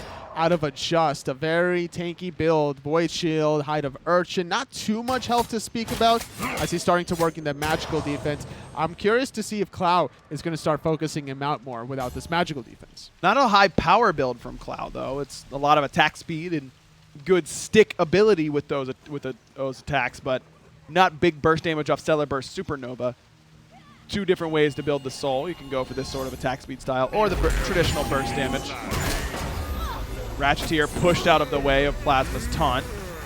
Mez not quite there. Here comes Met Yankee, though. Good damage onto Oswald pretty quickly as Cryptic wants to position around this Fire Giant again, but this time Ranked All-Stars know what's happening. It's all about the knock-up. If Met Yankee hits it, the teamfight should go the way of Cryptic, honestly, but that was a great disengage from Ranked All-Stars, just traveling hand-in-hand. Rancheteer with a great Mez, catching out two with a Groggy Strike. Mirage pairing up with Falcon for the kill. Okay then, Relent no longer with us. 45 seconds until he rejoins the fray, and immediately towards Fire Giant go the Ranked All-Stars. No teleport for Relent either. That's still down for over a minute. Here comes the blink in by Met Yankee, round the back, immediately up into that ultimate, and he Goomba stomps on Captain Falcon. Mirage up and waiting for his best target with Hovering Death, just able to out-blink that ultimate. Is Ranked All-Stars just get nothing. Oh, Ratcheteer wants more. Met Yankee very low, forced to dash away as Mirage is continuing the chase. There goes the blink, forcing out the Aegis. You can't really hide there for long because the AoE basics. Ratcheteer falls on the right as well. Cryptic had it going for a moment, but lost it just as quickly. Cloud uses both relics and won't get any more value out of them. Now, Relent has respawned, but it just needs to go back to base, low on health and mana. This should be a Fire Giant for the Ranked All-Stars. Just as fast as Haddox fell in the Tier 2 tower not too long ago, Relent could fall victim in the same fashion. Taunt into the damage from Captain Falcon, sitting 4 items deep, even with Soul Reaver, is just going to blow up this Guan Yu. Plus the Heartseeker proc for Mirage's Death Scythe as well. Not only is it doing a lot of base damage, but it does 10% of your max HP. That gets a lot of value against a Guan Yu. Absolutely, especially the proc from that Death Scythe, absolutely. I think that's a great pickup choice for the Heartseeker. It's the more health you have, the more it kind of hurts against you when you're dealing with a Thanatos, when you're dealing with a Nemesis, just trying to get that off. Even Soul Reavers will get some benefits from there. So a good adjustments from Ranked All-Stars, trying to be the ones to start off the fights now onto Relent, knowing that that's the strength of Cryptic's composition. Really does feel like Relent is the linchpin here for Team Cryptic, who are still up by a good amount of gold, but Ranked All-Stars looking to remedy that problem. They've got the Fire Giant. Captain Falcon does not, but 4 out of 5 ain't bad. They get the Gold Fury and bring this gold lead down to about 2,000 once again. These charts have been a seesaw thus far. It was Ranked All-Stars, got off to a good lead. Team Cryptic able to make a big play, get the Fire Giant, and now it's Ranked All-Stars back in momentary control. Just teams taking turns on the Fire Giant, 1-1 now. 2.5 minutes for Ranked All-Stars to see what they can do with it. Not going to go for anything quite yet. Identifying all 5 members from Cryptic are still up, and with the gold still being this even, it's too risky to call now. If you're not going to be playing off of your vision to look for picks, you just better just wait for a better moment. Tier 1 tower should be the call. I mean, mid or right, there's no way Cryptic defend either of those.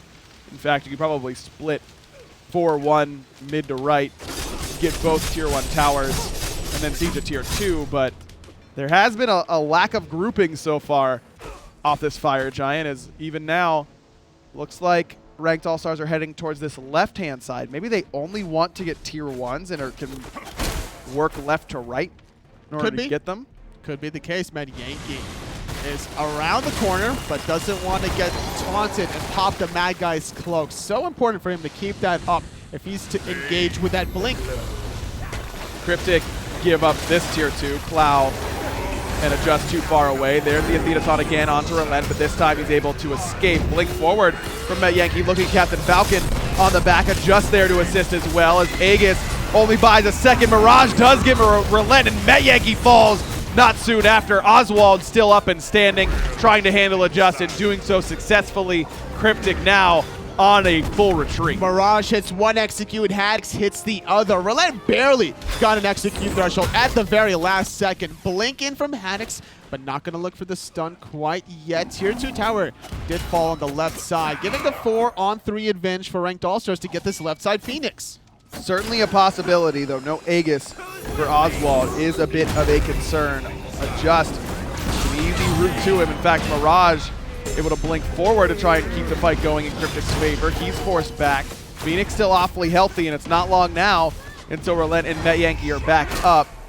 Nice impale from Oswald keeps the Clout away, but ranked All-Stars decide that they will not be able to get that left side Phoenix, and a evaluation that I agree with.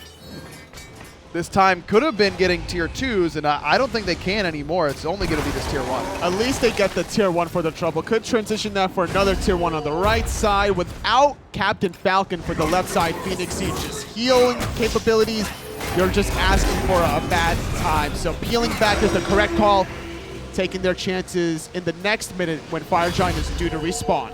Pyromancer goes down for the ranked All-Stars, so they will be able to come back out of base quickly, but Cryptic keeping the chase going. They've got great movement speed as Captain Falcon could be the target. He has no relics, but Met Yankee's blink is down, at least for a little bit longer. Mirage still trying to go for it. Met Yankee walking away like a bandit, stealing away the speed buff. Mirage definitely not feeling good about that one without the movement speed, even though you get some more from your swords, from your second ability, Sended Death. It still would be nice to get that speed buff. Surprised that Met Yankee's going Odysseus bow and not for the Atalanta's bow. Atalanta's is kind of everything Vamana wants. It's attack speed, movement speed, and power. And it basically is it feels like Hasten Katana if you can hit enough autos. So when you have Hasten Katana, you don't need more movement speed than that. As long as you hit that one first strike, your movement speed is just going to be forever sticking to them like glue. So I understand why he doesn't go Atalanta's bow. And another thing is Odysseus bow is going to help spread those big colossal fury basic attacks. Sure, very easily. Fire Giant pulled again. Ranked All-Stars, first one there. Met Yankee eats a bit of damage around the side. No beats for him. Aegis necessary, but doesn't do him a whole lot of good. Haddox still sticking on Met. Has to use the Fatal Strike to get away, though. It's the rest of Cryptic there to help out. This is where that raw sustain comes into play, but Cryptic has sustain of their own. It's very true. It's Conviction versus the raw heal. Ranked All-Stars not done with giving up the chase. Looking at about 9,200 healing from Captain Falcon, 8,000 out of Relent. Pretty close in this marker. Relent wants to get the fight started. Ultimate only stuns onto Plasma. Mirage hovering above the team fight, looking for Cloud potentially, but no, it's going to be Relent. No full combo onto him, though, as Met Yankee starts to wrap around the back once again. Blink forward onto Captain Falcon, full combo. And here comes the big baby. Captain Falcon falls. Oswald next on the docket. He gets up and over the wall, but Mirage in trouble until a great double taunt from Plasma saves him right into the triple stun from Haddox.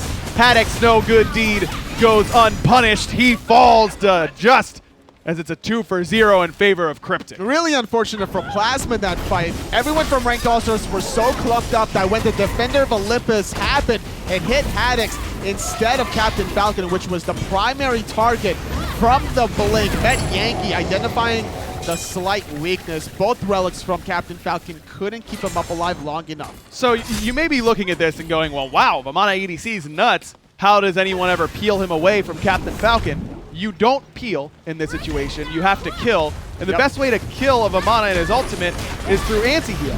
Let's look down the list at the anti-heal the Ranked All-Stars have. 1 Pestilence. No Brawler's Beatstick. No Divine Ruin. A Cursed Ankh upgraded would have been phenomenal against this team composition. Cursed Ankh would have definitely sealed the fate. But now it's going to be Ranked All-Stars trying to make it happen on the defense, trying to hold on to the right side. Phoenix Met Yankee leading the charge with a knockup, but just finding out Plasma. Second kill going onto Mirage. Met Yankee falls to Haddox. No Fatal Strike necessary, but Cryptic has broken the base. Right side Phoenix is down. Haddox wants to keep the fight going. Clow willing to step up because Supernova is coming up sooner rather than later.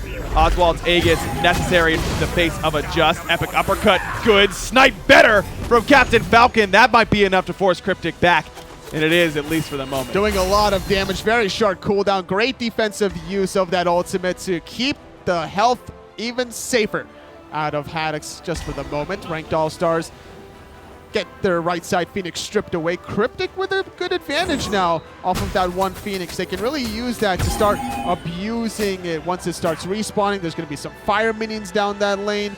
And without anything for Ranked All-Stars to do, they're just going to have to patiently wait. Left side Phoenix is probably going to be the next spot we see Team Cryptic. They've got decent amount of time left on this Fire Giant still. And remember, this Fire Giant is enhanced. It was secured after 25 minutes and after one Fire Giant had already fallen. So that means they've got extra damage and extra objective damage in particular. We saw team composition last game without a traditional ADC. It was Freya in the duo lane, a mage.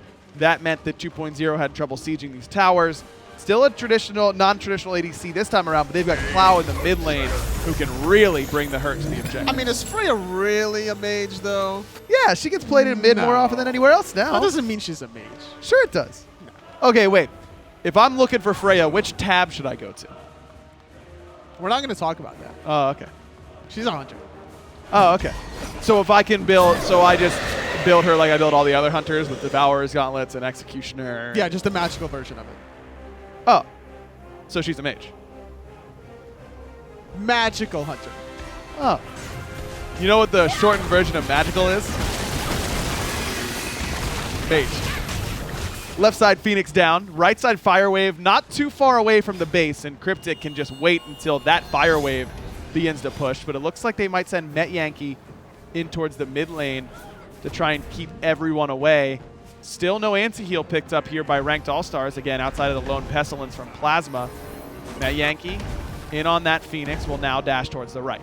That was kind of funny to see because he's going to chase out Captain Falcon with the blink, forcing out the beads. Good umbrella rank, and even zoning out Mirage allows Cryptic to push the left side, but they're just waiting too long. Haddix zoning very effectively. That was the time to go in with Met Yankee deep in the enemy base.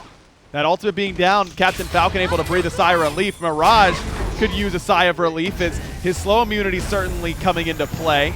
Mirage's ultimate now more or less wasted on that fight. Mirage now trying to defend that left side tier 2. Haddix able to thread the needle and get through that clumping and escape with use of Fatal Strike. Mid Phoenix falls to Met and adjust. Left side Phoenix falls to the rest of Cryptic.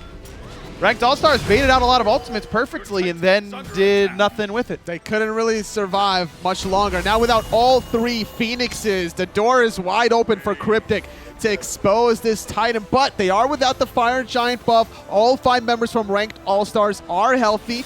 Captain Falcon with red buff with his ultimate. All it's going to take is one taunt from Plasma to turn this around. On to Clow. Snipe is perfect from Captain Falcon. Clow falls quickly, and Cryptic now trying to pick up the scraps of Mirage, not letting him. Ultimate right onto adjust speeds, gets him out of danger. But Oswald and Haddix still pushing forward, looking for Ratcheteer. Desert's Fury there to add the damage. Ratcheteer will be taking a dirt nap as Oswald gets number 3. Cloud's beads were down, and a perfect taunt from Plasma. Didn't even need the first Celestial Beam from Captain Falcon that time. Searing Pain got the job done. Cryptic needed to just dot the I's, cross the T's before finally doing the signature at the bottom of the document before closing out the game. They needed to wait another 55 seconds or so for Fire Giant to respawn and then get the Titan at the very end. But a little impatient, they walk towards the mid lane, and it's going to be Ranked All-Stars getting the Fire Giant in a 5-on-3. I don't think Relen's going to get here in time, though it is getting closer. Ranked All-Stars secure their own enhanced Fire Giant. They do have one Phoenix left standing, Captain Falcon on defense duty, but he got up that right side Phoenix safely enough. Looks like Met Yankee changing up the build a little bit, goes for the Deathbringer instead of Stone Cutting Sword. Met feeling a little lucky today. All he needs to do is get 2 crits during the duration of the knockup. I don't mind this play at all. He's been very aggressive with those blinks, specifically onto Captain Falcon. Captain Falcon's been on the run basically all game long. If you're Team Cryptic, do you sit back a little bit here and let Ranked All-Stars get their Phoenixes up, or do you try and siege against the Fire Giant on the right? I think you split the map, honestly. You try to use the blink play from Met Yankee. You spread out ranked all-stars to the point that Met Yankee goes on somebody that could be out of position. I'm looking at Captain Falcon to abuse. So as long as Cryptic can push down mid, push down left for some fire minions, maybe have Met Yankee flood in the right side, get some of those minions a little bit closer to that Phoenix, that would be a fairly accurate play. Relic's coming up soon for Clow and for Adjust. I think that's why ranked all-stars are able to sit in base without any sort of aggression quite yet from Team Cryptic, but I agree. I really don't think you can let ranked all-stars get their Phoenixes up without any sort of pressure on them from here on out. Yes, they've got Fire Giant, but they clearly had trouble defending the split map strategy earlier on. Go for the rerun, but with Fire Minions this time around. Seems like a wise plan to me. Seems like a wise plan to Cryptic as well, as Matt Yankee heads towards the left. Clow is in mid. A little bit of a switch up from what we saw from them last time. They seem more interested in just standing here and waiting until Phoenix's respawn. I could see that being a good play as well. Matt Yankee even switching up his build further to go additional crit with the Wind Demon. Really hoping to get some crits. I don't mind it.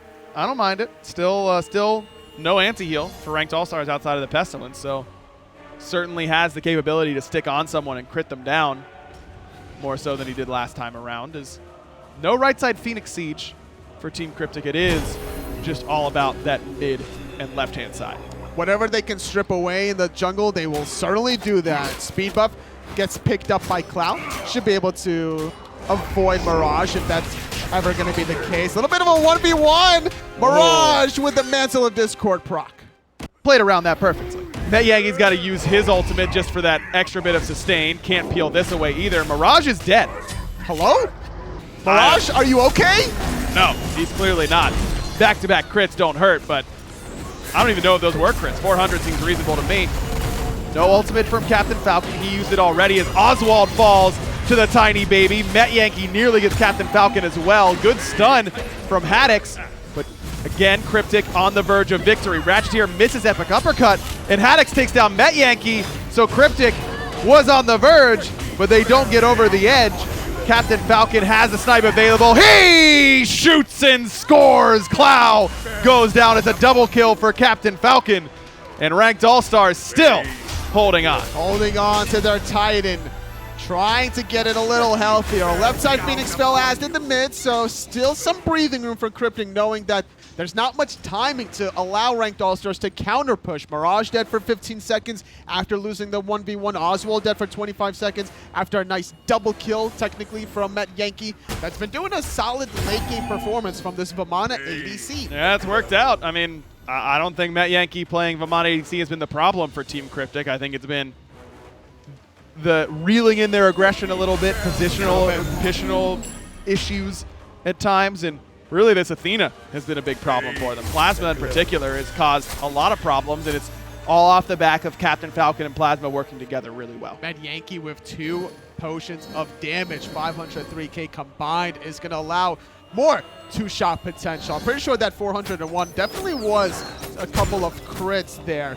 I mean, even if he doesn't get crits, like that, Mirage is dead. Oh, yeah, that spot. If you don't ultimate away, you're not outrunning the Hasten, Katana, Wind Demon, Colossal Fury, Vamana. No, never in a million years, even with Scent of Death. And even if Mirage starts to channel Scent of Death, as soon as Met Yankee gets close to him, he dies before he gets off the ground. Definitely just a poor play from Mirage as we hit the rewind button and do it all again. Cryptic this time might be able to secure the Fire Giant for the Siege. Remember, they were fighting against the Fire Giant on the side of ranked all-stars during that fight. How does ranked all-stars defend this? I think they just give up the Fire Giant and look for the sick snipes from Captain Falcon. Every time that there's a taunt from Plasma, there's going to be a benefit. Whether it's on a squishy target that doesn't have beads, like Cloud's been hit twice so far without beads. And that's because several members are kind of forcing those beads to be used prematurely. That's been critical for ranked all-star success. Stripping away the purification beads, Haddix, Oswald, Mirage have done what they could in that, but it's often been Plasma getting the relic, or the bubble, and getting the taunt afterwards. Adjust cool with losing the bubble there to really nothing from Haddix. Not the end of the world. Still plenty of time to be able to get that one back up. Right side, Phoenix is being focused by Cryptic, but it's a 1-1-3 split. Met Yankee thinking about maybe even going on the Titan with Colossal Fury and Fire Minions. That's a game-ending play potentially. Haddix already has to use Fatal Strike to get away on this right-hand side, and Defender Olympus there to help out as well. Right side Phoenix does get cracked once again. We'll see how Cryptic want to play it this time around. Taunt onto Relent. Good damage once more as Oswald's got to use the Purification Beads. He steps forward looking for some extra damage. Ranked All-Stars trying to juggle all these fights. Met Yankee trying to get their health regen. Aegis uses well. Mirage now on the run. He is able to get close to the fountain and in. Snipe again from Captain Falcon. Puts down Met Yankee. And Ranked All-Stars have set up shop in their Titan room. And Cryptic are not allowed to be the customers. Ratcheteer taunted back in. Desert Fury not quite enough. Relent has to use that cavalry charge just in case.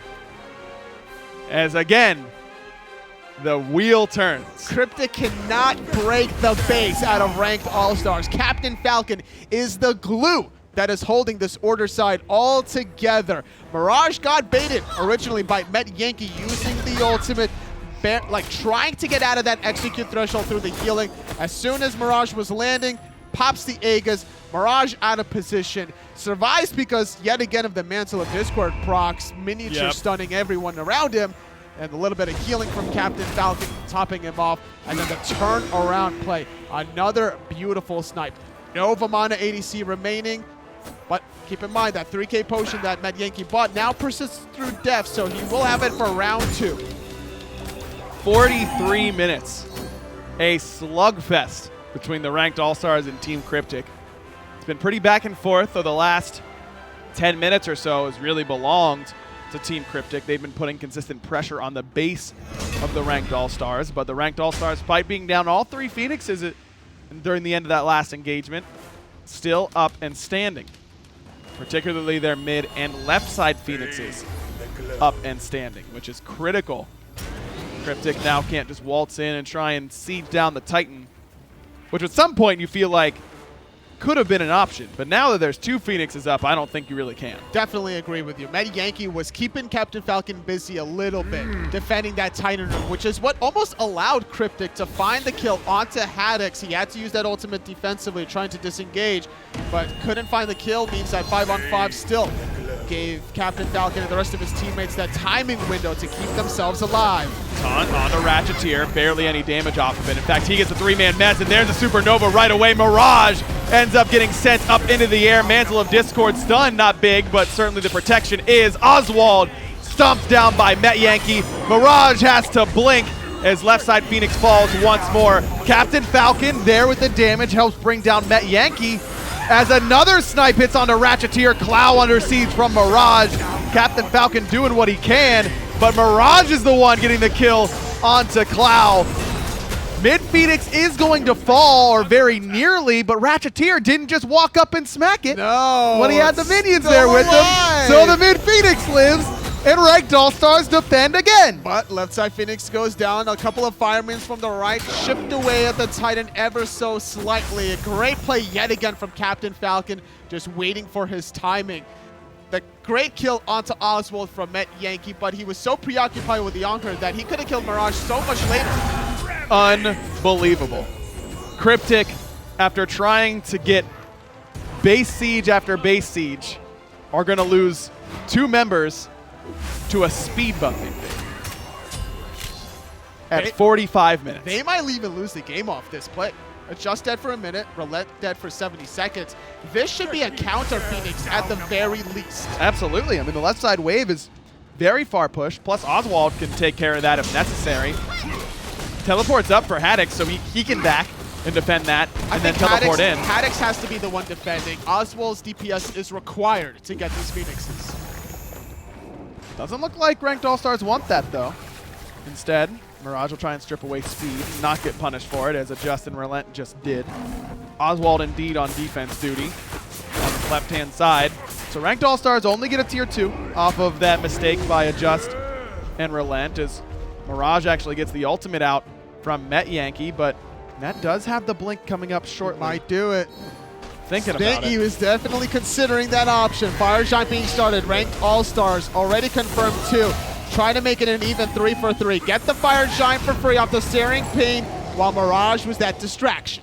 Mirage did have to use Hovering Death in order to secure that distraction and stay alive in the midst of it. Don't want to lose someone to zoning at this point. Yep. 6 Fire Giants down in this game. How many 3K pots? 9? 10? Has every player bought a 3K at this point? I'd assume so. Per player, I'd say like at least 2. So we're probably seeing 20 3K potions by now.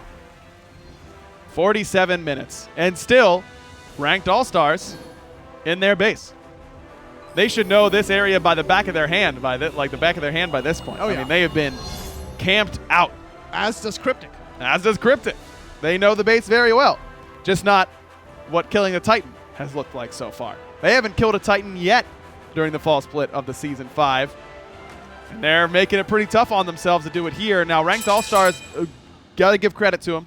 They've done well on these defenses. Baiting got the speed buff yet again. Knowing Cryptic the way they lost 2 members previously, it wouldn't surprise me if they go for it yet again. But they learned their lesson this time. That speed buff can be a very unfortunate Vixen at times. So once again, Cryptic thinking about sieging. Now it's Cryptic trying to lay the bait and get some kills, but ranked All-Stars not leaving their base. Cryptic could waltz in and try and get this fight on the left side Phoenix as it respawns. They seem pretty happy with where they are. In fact, they will now all begin to back right as ranked All-Stars show up for the bait. That timing sucks for Cryptic. So unfortunate. They could have canceled their backs, but it was just a little too late at that point. Once one member backs, you all have to back. You ride together, you die together. Cryptic boys for life. Left Phoenix comes up and ranked All-Stars for the first time in almost 20 minutes, it feels like. Have all 3 Firebirds up and standing. Their base now defensible. Still a couple Fire Minion waves on this left. But you imagine that... Oh, would you look at that? Klaus Aegis is down. You hate to see it. Calculated, obviously. He makes calls, he makes the plays happen. So now, because they think his Aegis is up, they won't hit him. Oh, absolutely. There's no way they go on Cloud here. No way. No one would ever do that. Mid-mage, dive those in the team fights? No. That's not an issue. It's got to be the Vimana ADC that you go on instead. He's got a Malice now, by the way. Sold the Transcendence away. Taunt not there, but Matt Yankee in dangerous territory. Let's see how ranked All-Stars siege. Maybe they can show Cryptic a thing or two about it. At least that's what they're attempting to do. Matt Yankee can't get out on the outside of this rock because then he would be spotted out by this ward. He was spotted out now by that other ward through the wall. They're like, wait a second. Matt Yankee's missing on the mini-map. Great awareness from ranked All-Stars. Very, very impressive. Now they will back. They didn't want to siege. 40 seconds left on Fire Giant. That's true. Enhanced Fire Giant makes it a lot easier, especially when you have 3K potions on Oswald that's about to be used momentarily. Don't want any sort of frisky split pushes on the right side. There was a minion wave right there, and without too much vision on the right side of the map, you never know where Cryptic may try to strike. Now only one tier 2 tower left on the map. Outside of that, it's just the Phoenixes. You know what they say? The 7th Fire Giant is the charm. The 7th one? Yeah, they say that. I don't know why. Lucky number 7. Lucky number 7. There We'll we see go. if that Fire Giant's enough. So is that the prediction? Whoever gets this 7th Fire Giant wins the game? That's not what I said. I said that this 7th Fire Giant... I think this 7th Fire Giant will end the game one way or the other. Maybe not the team that gets it. Maybe a team overcommits to the Fire Giant. They get wiped in the team fight substantially afterwards, but I think this 7th Fire Giant might just be it. And if it isn't the 7th, then it's definitely the 8th. And if it isn't the 8th, it's absolutely the 12th. Like, there's no way we get to number 13. Wait. What happened to 9, 10, No, 11? those won't matter. No, those won't matter at all. 9, 10, and 11 are inconsequential Fire Giants. Everyone knows that. We should make it like after the 5th Fire Giant, you get like 35% structure damage, 40% You structure get damage. no. The fire giant just comes with you after that. You get a 6th player. Yeah, you get the fire giant sieging with you at that point. It's like holding your hand through the jungle. Come on, guys, hit the Phoenix. You can do it. Just don't dive their Titan room, and oh, you dove the Titan room again. Okay. Then the fire giant BMs you. It's like taunting you. Yeah, exactly. Taunt onto Ratcheteer. No real follow-up damage from that. No real follow-up damage onto Ranked All-Stars as well, however, as Haddix mezzed, but popped quickly by Clow. A little bit more poke onto Ranked All-Stars. Cryptic not interested in leaving the Fire Giant zone area. Still baiting out. Taunt onto Adjust, but no real follow-up. Captain Falcon a little bit too low. Relent avoiding that Celestial Beam. Still a lot of back and forth action. It's all about how Med Yankee is about to engage this fight. He's going to dash away. Caught in a bad spot on that right-hand side. Eventually, Toli, something will happen. There we go. Tallow Assault starting things off. Taunt onto Relent. There comes the Celestial Beam. Med Yankee. Oswald right there. Great snipe, though, from Captain Falcon. Up and down from Mirage. Doesn't do a whole lot. And it's Ranked All-Stars now on the retreat. Supernova does some damage. And somehow all of Ranked All-Stars are still alive outside of Oswald. Plasma still up. Though you gotta imagine he's gonna fall at some point here from the damage from Team Cryptic. He does. The duo lane down for Ranked All-Stars.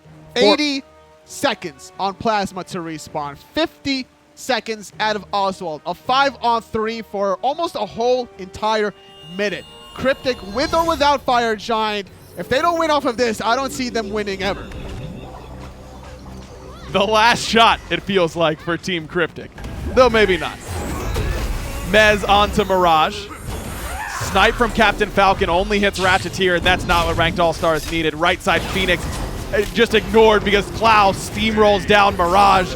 The right side Phoenix still about half HP as Clow has overextended, and Haddix is going to bring him down. Captain Falcon's got to use both relics, and he can't get into the fountain. Now it's only 12 seconds until Oswald is back up, but Cryptic may be looking for the end. Ignore Haddix, go for the Titan, get your W right here, Cryptic. They're going for it. The first win on the table for Cryptic, and Oswald respawns and obliterates Met Yankee, and we are going to be here for another week. Minions on the left side. Phoenix can't do the job. Oswald here to play defense. 54 minutes, and we have 50 collective kills between the two of them. And my golly gee willikers, is this a barn burner aggro or what? I'll go with or what. Another attempt now for Cryptic. They've got to wait 45 seconds for Met Yankee to get back up. The 7th Fire Giant isn't down yet, Toli. We're still 6 Fire Giants away from it really being a true barn burner. 3K pot. That was the problem. Number 30. There was no 7th Fire Giant. If they just went for fire. I'm being facetious, of course. Fire Giant wouldn't have done the job. But maybe getting all 3 Phoenixes down would have been the safer call. Or maybe, I don't know. I don't mind the play. They killed Captain Falcon. They didn't really have the DPS, though, afterwards. I believe Clow was dead. Med Yankee was dead on top of him. So where's your DPS coming from? Not a lot of places. Your crit Vamana, but that Met Yankee was pretty low. Yeah. Fire Giant number 7 on the table now.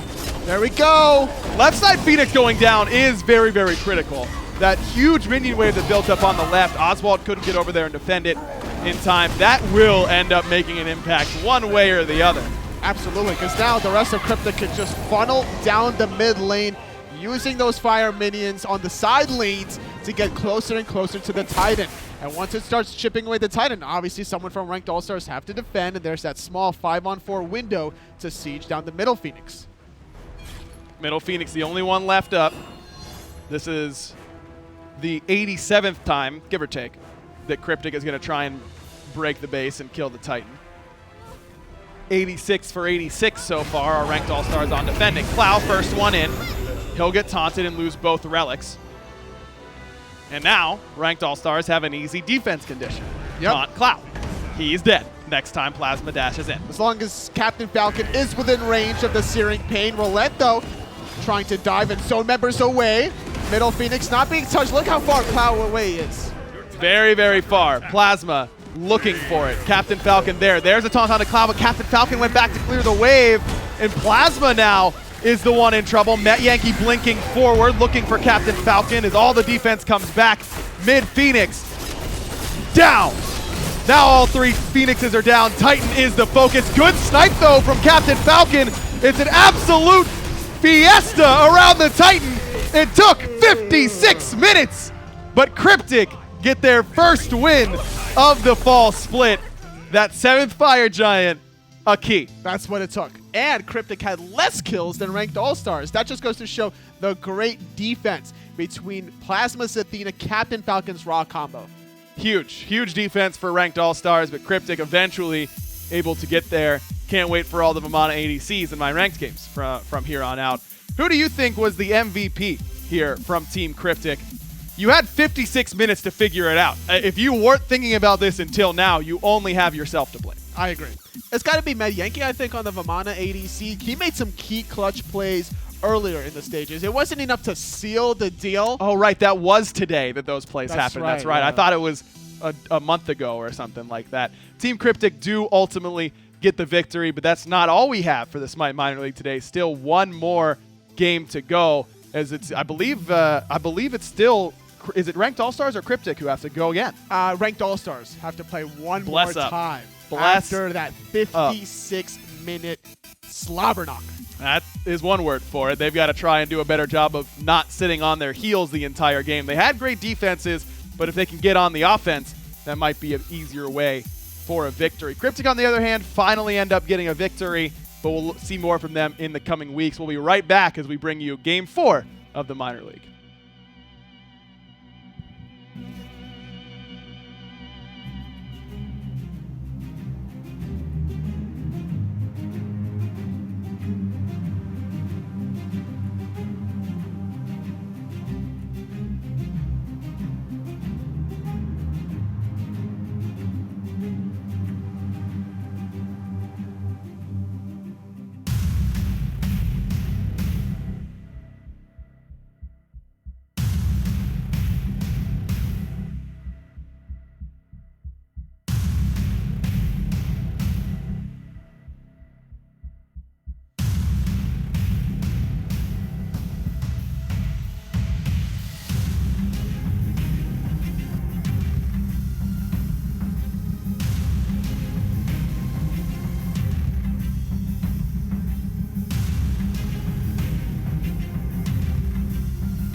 All right. 2.0 versus Armada. After that last marathon of a game, Armada has to step right back up, and they got to take on Pain Deviant and the squad.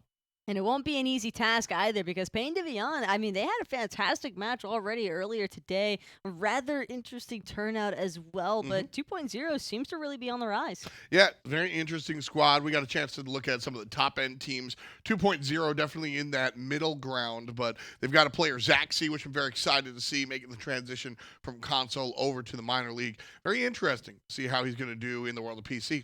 He's always dabbled in between, I think, being right there on the cusp of just breaking into the scene, at least for PC side of things. So now it is a very real opportunity for Zaxi to really try and strut his stuff here up against ranked All-Stars. Should be very exciting watching how this one goes down. Right away, we have the Chernobog ban out. And no surprise there. I expect to see the Chernobogs, the Freyas, not the Thanatos, though. A little interesting to see that one banned. I'm really curious to see what the aura is like surrounding ranked All-Stars. However, after that last match against Armada, a bit of a doozy, if you ask me. It felt like ranked All-Stars were definitely in heavy control of that match up until around the 30-minute mark. They were running into a lot of complications when it came to sieging, and it can be rough trying to bounce back right away, jumping straight into the next one. Chernobog and Thanatos banned so far. We have a pass ban from the ranked All-Stars, and 2.0 are going to take care of Ra. So interesting bans here coming out for both teams, really focusing on what the players are known for rather than what's hot in the meta right now. That leaves Freya. That leaves Baron Samani up for take as well. Naja can also be sure to grab some brew. Spoken for. It's interesting, though, that ranked All-Stars would choose the pass ban. If they wanted to prioritize the Freya, I understand that, but you leave open two ideal pick choices because not even necessarily the Naja, but the Athena is what I was waiting for, and I'm just a bit surprised that they wouldn't choose to ban Athena instead. Yeah, weird, kind of odd. The Global Guardian has been very powerful as of late, but ranked All-Stars decided they want to play against that, so Baron Samani and Athena locked in for 2.0. Freya now going to be paired up with a couple of other selections. Geb to protect the Valkyrie first and foremost. That'll be in the support role. And then the Robin likely to be in the jungle. So that leaves the mid lane Freya. Finally, a little bit of pressure. That's what ranked All-Stars were kind of missing. I got a little concerned when I saw that Geb initially, but watching the Robin as the additional feature or the additional asset to the Freya, I think is going to be great. This isn't a guaranteed Freya in the mid lane. I wouldn't be all that surprised to see Oswald maybe trying to take his chances on the Freya in the dual lane. However, probably not as ideal of a situation after watching that Medusa get locked in for the third choice. Second round of bans coming out. No Giannis for 2.0. No Ratatasker as the team across the way goes ahead and takes care of that one in the ban phase. More bans coming our way. 2.0 looking to ban out another player, perhaps another position, perhaps another god, perhaps another character, and it's going to be the Odin. You're holding off on that one. I was like, not 100% certain which direction that one was going in. I am a little bit surprised though to see an Odin ban away. I'm not sure that would have been a heavy priority pick there for ranked All-Stars. However, I guess if you're going to buckle down with gods that have no escapes, you don't want them all risking getting caught inside of that Odin ring. I want to see a little bit more pressure for ranked All-Stars, however. I think that right now they have a decent spread between the Geb and the Robin, but adding the Chiron into here, it's a lot of question marks surrounding it because I see so much initial map presence at the very start in those laning phases out of 2.0, and I'm just not getting that same feeling out of ranked All-Stars. Not so much pressure, but the cleanse is always interesting when you have the Athena across the way. I think that there's a nice little synergy there as far as being able to cleanse virtually every taunt. Neath going to be the hunter of choice for 2.0. Should be pretty interesting watching these players bring this one out. Neath very, very powerful at the moment, and everybody looking towards the future patch where she can get Heartseed. This is Geb solo, isn't it? I think it is Geb solo. I feel like it's going to be a Geb solo there for Addicts, and then Artio is going to go the way of Pain Deviant because that's normally what happens. No, in fact. Yeah. Excuse me. Look at that. Plasma's going to be playing on the Geb. Nice and simple. Nice and simple here. I'm not even sure why I said Pain Deviant. Thinking about 2.0. Got 2.0 on the mind. Every time I see Artio on the map, I keep thinking that that's going to immediately be for Pain. Manda Warrior playing the new control mage, Baron Samani. Always interesting to watch him come out here. He's been pretty successful across all regions, but definitely stuck, or I don't know if stuck is the right term, that's a negative connotation, but definitely been relegated over here to the solo or the support roles, more so than mid lane. It's just easier for a Baron to free farm in solo lane as opposed to duo or mid. Right now, a lot of attention tends to be paid towards duo and mid as they feel the most punishable. And Oswald on this Freya with Plasma on the Geb, this is the concern that I had. 2.0 just have so much pressure between Zaxi and Pain to Beyond. They're just going to head straight for Ranked All-Stars purple buff and have no problems claiming that for their own. Meanwhile, the Chiron mid able to clean things up relatively simple. And this is definitely an interesting approach. Again, we've only really seen one duo lane Freya, and that's Funballers. Now Oswald's going to be trying out the Freya while his teammate plays Chiron mid in the Yaman family. Ranked All-Stars have gotten control of the dual lane, so now they look for the invade and the fight after the fact. But with Grave showing up, this is not good for them. Zaxi, welcome to PC, and Grave going to pick up the kill as the mid lane Neath finishes it off. 2 kills for 2.0. Just a little bit of an overextension there out of Ranked All-Stars. Plasma and Oswald. As you get Freya, I understand they had the wave pressure, but they probably shouldn't have tried to push so heavily onto that purple buff in 2.0. Medusa and Athena don't take a very long time to clear the wave, and Grave as well, rocking the Neath. You have to expect him to also be looking for an early rotation just because he's going to have his own form of pressure also. So far, Medusa been doing well here in lane, able to find some poke as well. Oswald kind of punished for it. Plasma's still only level 1. Not the greatest look, as he was the first blood and unable to get a lot of that farm, so definitely going to be looking to punish the Geb. 2.0 has him in their sights.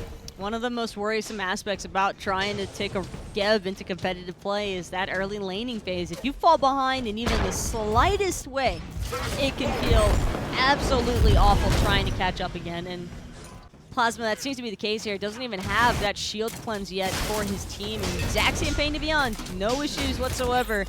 Ranked All-Stars might have confirmed their red buff initially, but it's going to be all 2.0 from this point onwards. Grave making the rotation, also going to help out, picking up the red buff for himself.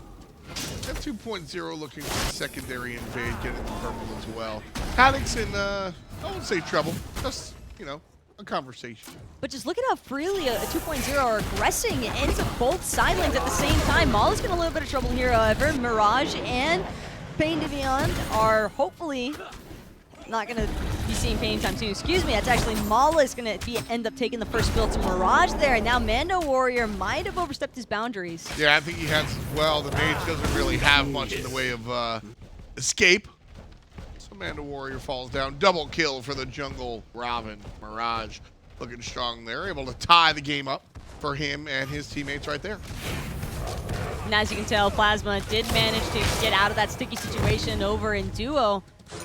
But that was a little bit of a needed catch-up moment for Ranked All-Stars, especially for Haddix. You never want your blue buff to go uncontested this early on in a match, because the second that a team gets control of your buff timers, you just know that they're going to be all over your jungle, especially when Ranked All-Stars have weaker side lane pressure. Yeah, we've already seen that happen on the left side of the map. 2.0 took the second rotation of both the red buff and the purple, and I think that they're probably going to get the third one as well. Ranked All-Stars dual lane, not even here. Geb sitting on the tower, can't even walk up. Keep in mind also that Grave, now that he's level 5, will have that World Weaver available and can start participating in the action without ever having to leave the lane. So for Captain Falcon here in mid on the Chiron, I understand the mentality, maybe wanting to match up Ability Hunter into ability and try and be a little bit more utility-based with this Chiron on the cleanses.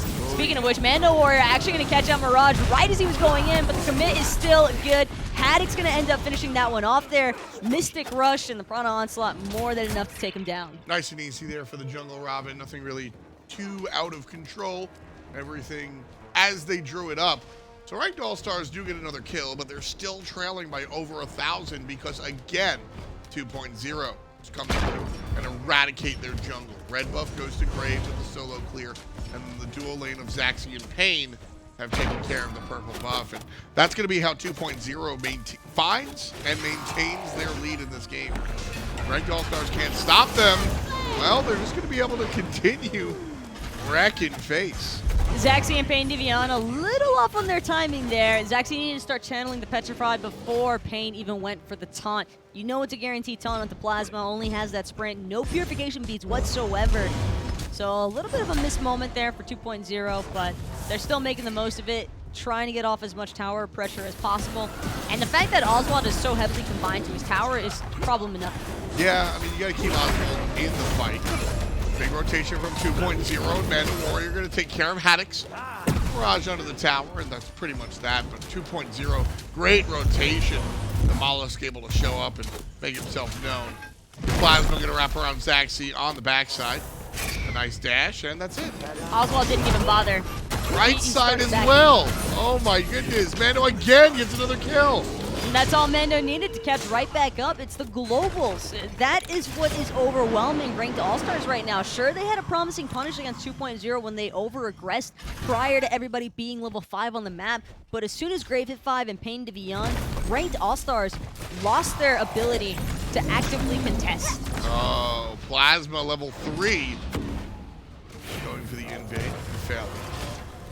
Graves, though, getting addressed on. Captain Falcon is here, who is not level 3. He's level 8. So the damage Mr. Falcon can provide might be good enough. Plasma, though, now just going to get deleted. He's still level 4. 1-for-1 exchange ends up working out for 2.0, but the trades are a little bit more balanced in ranked All-Stars' favor. Just, you gotta have better decision making than that when you're in that sort of position. Grave, zero reason after expending the backflip to rush back in immediately when you know that both players are still in the vicinity. Yeah, you've got to be aware of where everybody is and make sure that that's not going to be something that you fall victim to. And Grave, unfortunately, falls for the first time in this game. 9 kills in total, 2.0 with 5 of them. And as we approach our 10-minute mark, 2.0 has a nice lead. 1,500 despite 0 objectives. Zaxi was also the real victim in that exchange because he doesn't even get a chance to use that red buff.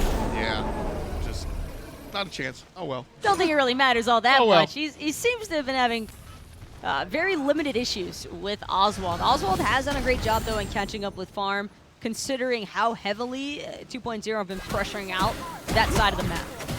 So Zaxi coming from the SMITE console, right? Certainly not a new player. Definitely understands SMITE in his own right. So stepping into the minor league, it's expect, you know, more than you might expect from a traditional rookie. Certainly had this time. And Mando Warrior being ulted by Plasma, surrounded. Haddix is here doing the damage. But Pain Divion comes along for the ride. And the 4-man gank, unsuccessful. And, well, Yep. you already know what happens when there's 4 people on the opposite side of the map. There's only one Gold Fury, and it's 8.5 minutes in. There is no one that could possibly interrupt with this. By the time ranked All-Stars even start to get close, 2.0 are going to be long gone. Yeah, this was 2.0 just playing their fundamentals apps just correctly. Other teams on the other, or the teams on the other side, just go for the Gold Fury. Grave being aggressed on by Mirage, and the mid lane Captain Falcon. He's gonna find the root, not the kill because of a Gem Shield, but he's still alive. And that's something to remember. Oswald takes down the Mollusk around the corner, and Plasma definitely goes ahead and gets the okie doke kill. The sacrificial play, though, from Grave, have to appreciate it. Oswald did manage to find Mollusk, but now 2.0, they spent so much time pushing forward into ranked All-Stars jungle. Sure, you find kills, but what do you get after the fact? Right now, nothing. I mean, Gold Fury's already down, right? The kills that you're going to get might open up the invades that you've been previously doing, but I mean, yeah, the answer is there's not much on the menu. Zaxi's getting pretty farmed. Yeah. And that is very concerning for ranked All-Stars because all it takes is one Hunter to get online, and then Grave, he's in a pretty good position as well. Same level as Captain Falcon, so despite having a couple of deaths, it hasn't really seemed to impact his farm all that much because 2.0 are the ones who have been taking the objectives off of the map. And you can look at the build as well. Captain Falcon getting pressured out here. Not done stacking his Transcendent, not done with boots. Grave, on the other hand, has done both. Mando Warrior right side being 2v1, but he does have help from his support friend. He's even going to land down. And Captain Falcon just killed underneath his own tower. Ouch. sometimes you just accept your fate, and that was the case for Captain Falcon. One Spirit Arrow is just chunking right now from Gray. Speaking of which, Mando Warrior might have overextended or overstaged a little bit, but no, instead the cavalry has arrived. Maul is going to be able to take out Mirage before he has a chance to look at Mando Warrior one more time, and the easy double kill followed up onto Haddix. It's just clockwork at this point for 2.0. Everything is working. They're a well-oiled machine, or at least they certainly look like it, Taco. We've seen the individual plays, we've seen the runaways, we've seen the aggressive invades, we've seen the counter ganks, we've seen the ganks. 2.0 is just showing us everything they can do, and they're executing them near flawlessly. So this is really exciting if you're a Pain to Beyond fan. Him and his team have been able to really look good here against the ranked All-Stars. One positive for ranked All-Stars, though, is that they have certainly punished 2.0 for their mistakes every single time without fail. So there is that can be a little bit promising, because it keeps 2.0 on their toes. You can't be careless about how you choose to initiate or how you choose to counter-initiate. Otherwise, ranked All-Stars are going to end up sweeping the rug from underneath their feet. However, at the current pace that this match is going, ranked All-Stars are also at a heavy risk of simply falling too far behind to try and continuously punish 2.0 for those moments when they arise. Right now, they're in striking distance. The 4,000 gold mark, I think that they can do what you're asking them to do. But if this continues to go in this direction, once you hit 6,000 gold, it becomes really tough to claw your way back into a match. And asking too much. Just look at how tanky Mando Warrior is already. And Plasma as well arriving, but he might end up becoming the new target here for Pain to Beyond and Mando. Blue buff still in contention, as Mirage will end up confirming that for Haddix, but hold the boat because now it's Captain Falcon trying to dance with Mollish underneath his own T2. That's just, you can't do that, man. Mando Warrior takes out Plasma. Oh, Mollusk. Oh, Mirage. 2.0 of 2 for 1 at the moment as their jungler falls down across the map. With 2 kills over there on the right side. Certainly going to look good for 2.0. No one to punish Captain Falcon. Almost had him. It was a close call here, but just look, Mando Pain to Beyond. They're still pushing even further up onto Haddix, sitting at level 11 here, and as a lone RDL, he will manage to clear the wave. But that's about all he can do. He's taking so much damage from Mando Warrior. And I swear, every time Mando plays these gods in solo, it always feels like he does more damage. Yeah, you think so? I know so. I mean, right now he's 3 short of 1,000. Or excuse me, 10,000. Certainly bringing the noise in this one. Build, relatively standard. Tank, cooldown. And right now building into that Void Stone, which will give him some power, some protection. But definitely a hybrid item for sure. Either way, ranked All-Stars, they've got to find a way to stem the bleeding, and they have to do it ASAP because 2.0 is only continuing to extend their lead. Speaking of which, Grave now, Captain Falcon being forced into that Chiron ultimate and still trying to get away. Will cancel it out early in the hopes of escaping, but you can't run away from the Fatal Strike. However, Mirage here to join the party. Mirage is going to be looking on the outside, looking in. As Mollusk is on his way down, but Zaxi taking care of Haddix means the rest of 2.0 can enter the jungle and look for the rest of ranked All-Stars. Oswald goes up, and then he goes all the way down. Mirage gonna laugh at the opposition. Cold Fury back on the menu. 2.0 be eaten. They won't even let Mirage back underneath his T2 tower. The fact that Mando Warrior is poking out Mirage isn't so much to mess with him as much as it is just to prevent him from backing at a reasonable time to even possibly begin thinking about contesting that Gold Fury. If Mirage had backed a little bit sooner, maybe he has a chance of running up and catching somebody lazy back in from 2.0 looking for a pick, which can funnel into a T1 tower siege in mid. But in this instance, it just feels as though ranked All-Stars are being completely choked out of all sorts of farm on the map. And they have been. 2.0 have been repeatedly invading that jungle. On cooldown. That's what gave them the lead. 8,000 gold in the lead, by the way. Well, 7,000 now as it close just a little bit, but I'm mostly looking towards that experience difference. That is a little bit too much to handle right now. And for Ranked All-Stars, they've essentially just got to forfeit whatever 2.0 decides to go for and just take whatever comes to their towers. Just look for the other door. Plasma. Ranked All-Stars, they missed the ultimate coming out from the Geb. And it's not a great look. Not enough to kill Mollusk with the Chiron Master shot. Now 2.0 going to collapse in the middle lane. Plasma's in trouble. Zaxi gets the kill. Mirage trying to chase down Grave. And Zaxi gets the kill! A double for the Xbox transfer. And Grave will fall down. But the revenge is here, surrounded by 2.0 members, and it's Zaxi one more time! The triple kill for the Medusa player, 7, 0, and 4, and luck's got nothing to do with it. And with a creep wave pouring in, only 2 members left to defend, Captain Falcon hardly at 80% health, not too sure that he really wants to push up much further here, was hoping that that first ability be enough to clear everything out.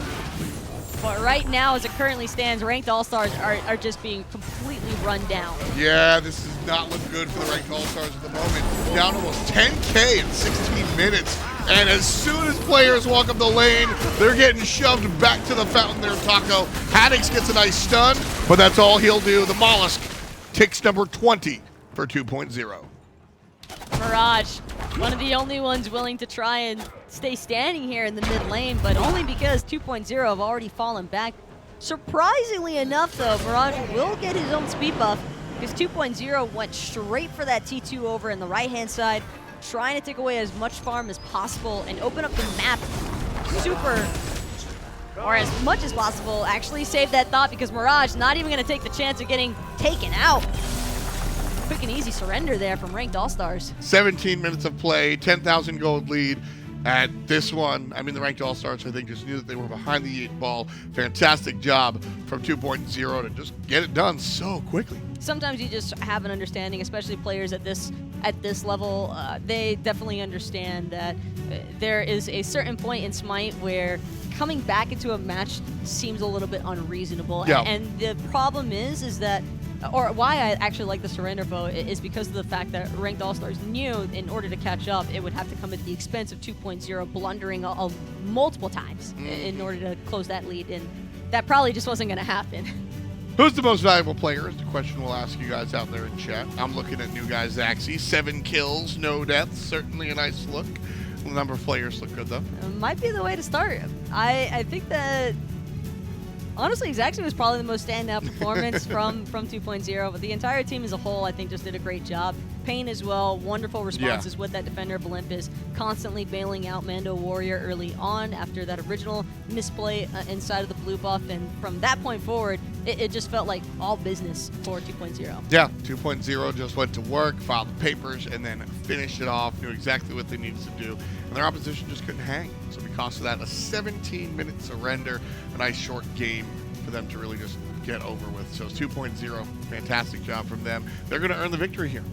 And kind of taking things back a step, because we saw it happen in this match, but I do kind of want to touch on that past match that Ranked All-Stars just experienced between themselves and Armada. I think we got to see a little bit better insight as to what Ranked All-Stars really look like. Sure. I think that just made their mental recovery a little bit too difficult coming into this match, especially when you're going up against such a formidable team, and you know that they're going to be nice and fresh coming into the set, feeling really good about their match earlier on. It is a really tall task to try and take up. SMITE Minor League now looking pretty good. Up on top, we've got the predictable players. Everybody's been doing well, so I think we can look at very nice to me. I think we can look at Sanguine and kind of see what the top of the crop looks like, and the remainder of the force will look strong. But that's going to do it for us here at the Minor League. We'll close things off with the desk. Thanks so much, F. and Taco. Good cast as always. 17-minute surrender coming out of Ranked All-Stars after a grueling 56-minute game up against Cryptic. Yeah, 2.0 able to close that one out pretty quickly. 2.0 had a pretty long game before that as well. Not quite as long, but 2.0 winning their long game, I think, is a big difference in mentality going into that last game. All right, well, let's break it down from the very beginning of the day. It was very nice to me up against Sanguine, two teams that are really high up in the standings. Coming into this match, very nice to me was undefeated undefeated, sitting at 4-0. They win this now, extending that to 5-0. Very nice. We played great. In particular, Solo Patrol on that Fenrir. It just played really, really well as a frontline presence.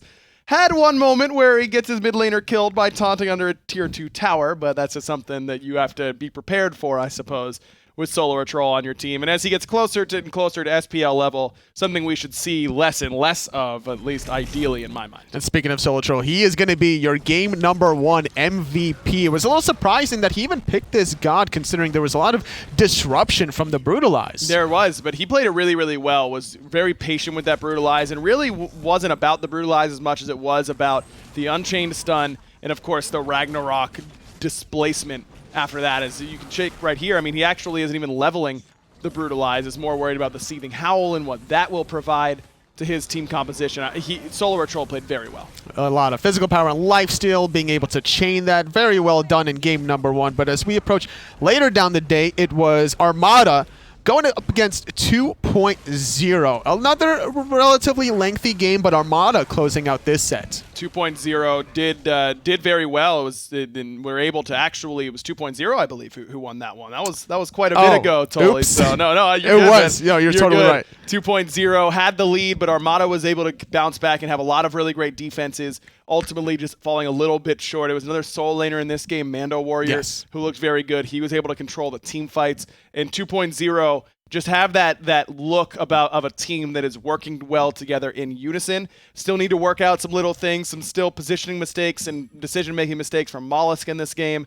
But overall, 2.0 looks good. And it was the Achilles survival, I believe, a little bit earlier down the road that allowed Mana Warriors some pressure in the soul lane, finding executes, Braz, Amaterasu. Did a good job, I would say, being able to out-rotate him at certain times. There was a particular Gold Fury fight where a 5-on-4 allowed Armada to win that fight, but at the end of the day, I think Mana Warrior really showed his stuff, being able to dive the backline. I think he had a double kill around the Gold Fury, really showing what Achilles is capable of. Yeah, what did he go to there? 5 HP, I think, on that gank, but 4 more than he needed. Mando played great. He was in complete control. Bro was always trying to play catch up, and 2.0 really team fought well on their way to a victory. Grave played very aggressively on the Agony. He took an early spill, trying to go for that basic attacks, almost killing out Cope, but at the end of the day, it was 2.0 finding the victory.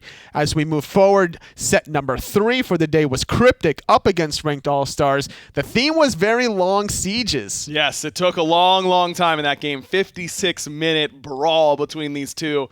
Cryptic ultimately ended up getting there. Captain Falcon on the Raw played phenomenally for Ranked All-Stars. Just not quite enough from the rest of the squad in order to pull out that victory. Met Yankee played Vamana ADC and actually did some really good things on it. It worked very well for him and his squad. Captain Falcon's Raw was getting set up pretty well by Plasma's Athena, but hard to keep Captain Falcon alive when Met Yankee, your MVP for game number 3, is on the Colossal Fury chasing everyone with that Hazen Katana. Now, Met Yankee also had some boneheaded mistakes, I would say, and put himself in weird spots towards the end of team fights, but still was able to start off so many fights so well. This was a big play to get the left side Phoenix and kill Mirage at the same time. Met played this Vamana ADC pretty well, despite not getting early lane pressure like you kind of want with this sort of thing. I think it was because he was rushing that Transcendence, so he couldn't have the mobility to really catch up to his opposition. Oswald had a relatively good game on the Yonher as well. That was your set number 3. Set number 4 was a little shorter than the rest. I think Ranked All-Stars just ran out of steam. Felt that way, didn't it? I mean, 2.0 ended up taking this one and making it look pretty easy. It was a quick game, only 17 minutes. Ranked All-Stars just didn't have a whole lot left in the tank. 2.0, like I said, having won their long game before that, had they have a little bit more momentum or feeling a little bit fresher, and their game was just outright shorter. Zaxi played so well on the Medusa. His addition to this team, I think, is going to help 2.0 They gave up the Freya on purpose to be able to get this combination of the Athena Medusa. Very traditional style, getting a very early first blood. Certainly helps Zaxi transition into this new team for himself. And Gray was able to pick up the second kill there. So both dual lane members dying that early. Definitely an easy way to get it going in your favor. Zach did play very well. Like I said on the cast, he's a player that might not have as much experience specifically on the PC side, plenty of experience on console, but his willingness to learn, and he's just a good teammate to have around, a really good mentality for this guy. teamed with him for a long time, and I'm hoping that he does pretty well for himself. And yeah, this triple kill I think is what really allowed 2.0 to control the pacing of the game, because a minute after this triple kill, it was a surrender vote coming out of Ranked All-Stars, just running out of steam. Zaxi, your MVP for game number 4. And if we just take a quick look at the standings, we're going to go ahead and see how Very Nice to Me still at the top of North America. Sanguine winning their offline match versus Cryptic, jumps up a little bit. 2.0 finding 2 wins today, tying themselves now with Sanguine and Armada. It still feels like 2.0 is the second best team right now in North America, just based on the eye test alone. Sanguine and Armada very close right there with them. If I just had to give the edge to someone, it would probably be 2.0. But this is going to get very competitive because, remember, you need to finish in the top 3 in the minor league. Very Nice to Me, ahead above the rest. They are in. So it's really one team is going to get left out in the cold between Sanguine, 2.0, and Armada. Well, that was the conclusion of week number 3 for the North American SMITE Minor League. Looking at what's happening in week number 4. Actually, let's refresh ourselves about what happened in Europe yesterday. Milky Way up against Sacred Speed Buff won their offline match, and Signum still dominating the European region. Optimus Gang stays undefeated as well. Milky Way went 2-0 on the day, and that's a team to watch out for. They looked pretty good yesterday. Absolutely. But now if we look at week 4, after the conclusion of the first half of the split, we're going to go ahead and see Very Nice to Me going to fight against Cryptic, up against them in the offline phase, whereas in Signum going up against Milky Way. Milky Way, this is their chance to prove themselves, at least in that offline game. And Signum versus Optimus Gang, though, going to lead us off on Thursday, and that's a big one. And Signum definitely going to be looking for their revenge. That should be a spicy one. But out of North America, I'm excited to see Armada take up against Very Nice to Me, trying to see which North American team will strike first blood onto that undefeated team. This is definitely going to be a big week in North America as well. As I said, the top 3 is where you want to be. Armada has a tough matchup up against Very Nice to Me, where 2.0 and Sanguine against the bottom end. It's critical that they get their victories there in order to keep pace. And this is just all on the path towards HRX for these teams, because the minor league team will have their shot here in Georgia as well. As long as they can get into that top seed, they're going to be able to get flown over here and compete against all the SPL teams that aren't in that top 2 spots. It's going to be huge. I mean, again, top 3, if you finish there, you play a round robin best of 3 in the minor league to determine the top seed in each region. Top seed from each region flies over here for HRX in the placement stages and tries to get their ticket to DreamHack Atlanta. Well, you don't need to wait for your chance to get your ticket. Just go over to highresexpo.com. Mark the date on your calendar, November 16th through the 18th, a little bit earlier than our traditional January. So make sure you just pack a light sweater, put away the jacket. You get a chance to see the SMITE World Championship console, Paladins World Championship, and also the Paladins Console Wars. There's going to be a lot of good hoodies for sale, I'm sure, at DreamHack Atlanta, specifically SMITE and Paladins gear. So maybe you don't even need to pack a light jacket. That's you true. can just pick up a cool little SMITE piece of clothing that'll also keep you warm. And there's going to be a lot of fun after night activities at the very end of the event at hrxafterparty.eventbrite.com. Don't miss your opportunity for, what was it, the Finch Crisp Handshakes? Yeah, that'll be a DreamHack. And then at the after party, you said you were giving button hugs, right? Yes, yeah. Top button, Top undone. button, undone hugs. Hugs. Yeah. But again, you don't need to get that if, for some reason, you don't want to. I don't know why you wouldn't. I'm just saying. Just in case. But just in case you're interested, that will be available for you at HRX. That's going to conclude the SMITE Minor League North America here for at least week number 3, but we're not done with SMITE content for today. At 3 p.m., we're going to continue more SPL action, so hope to see you guys then.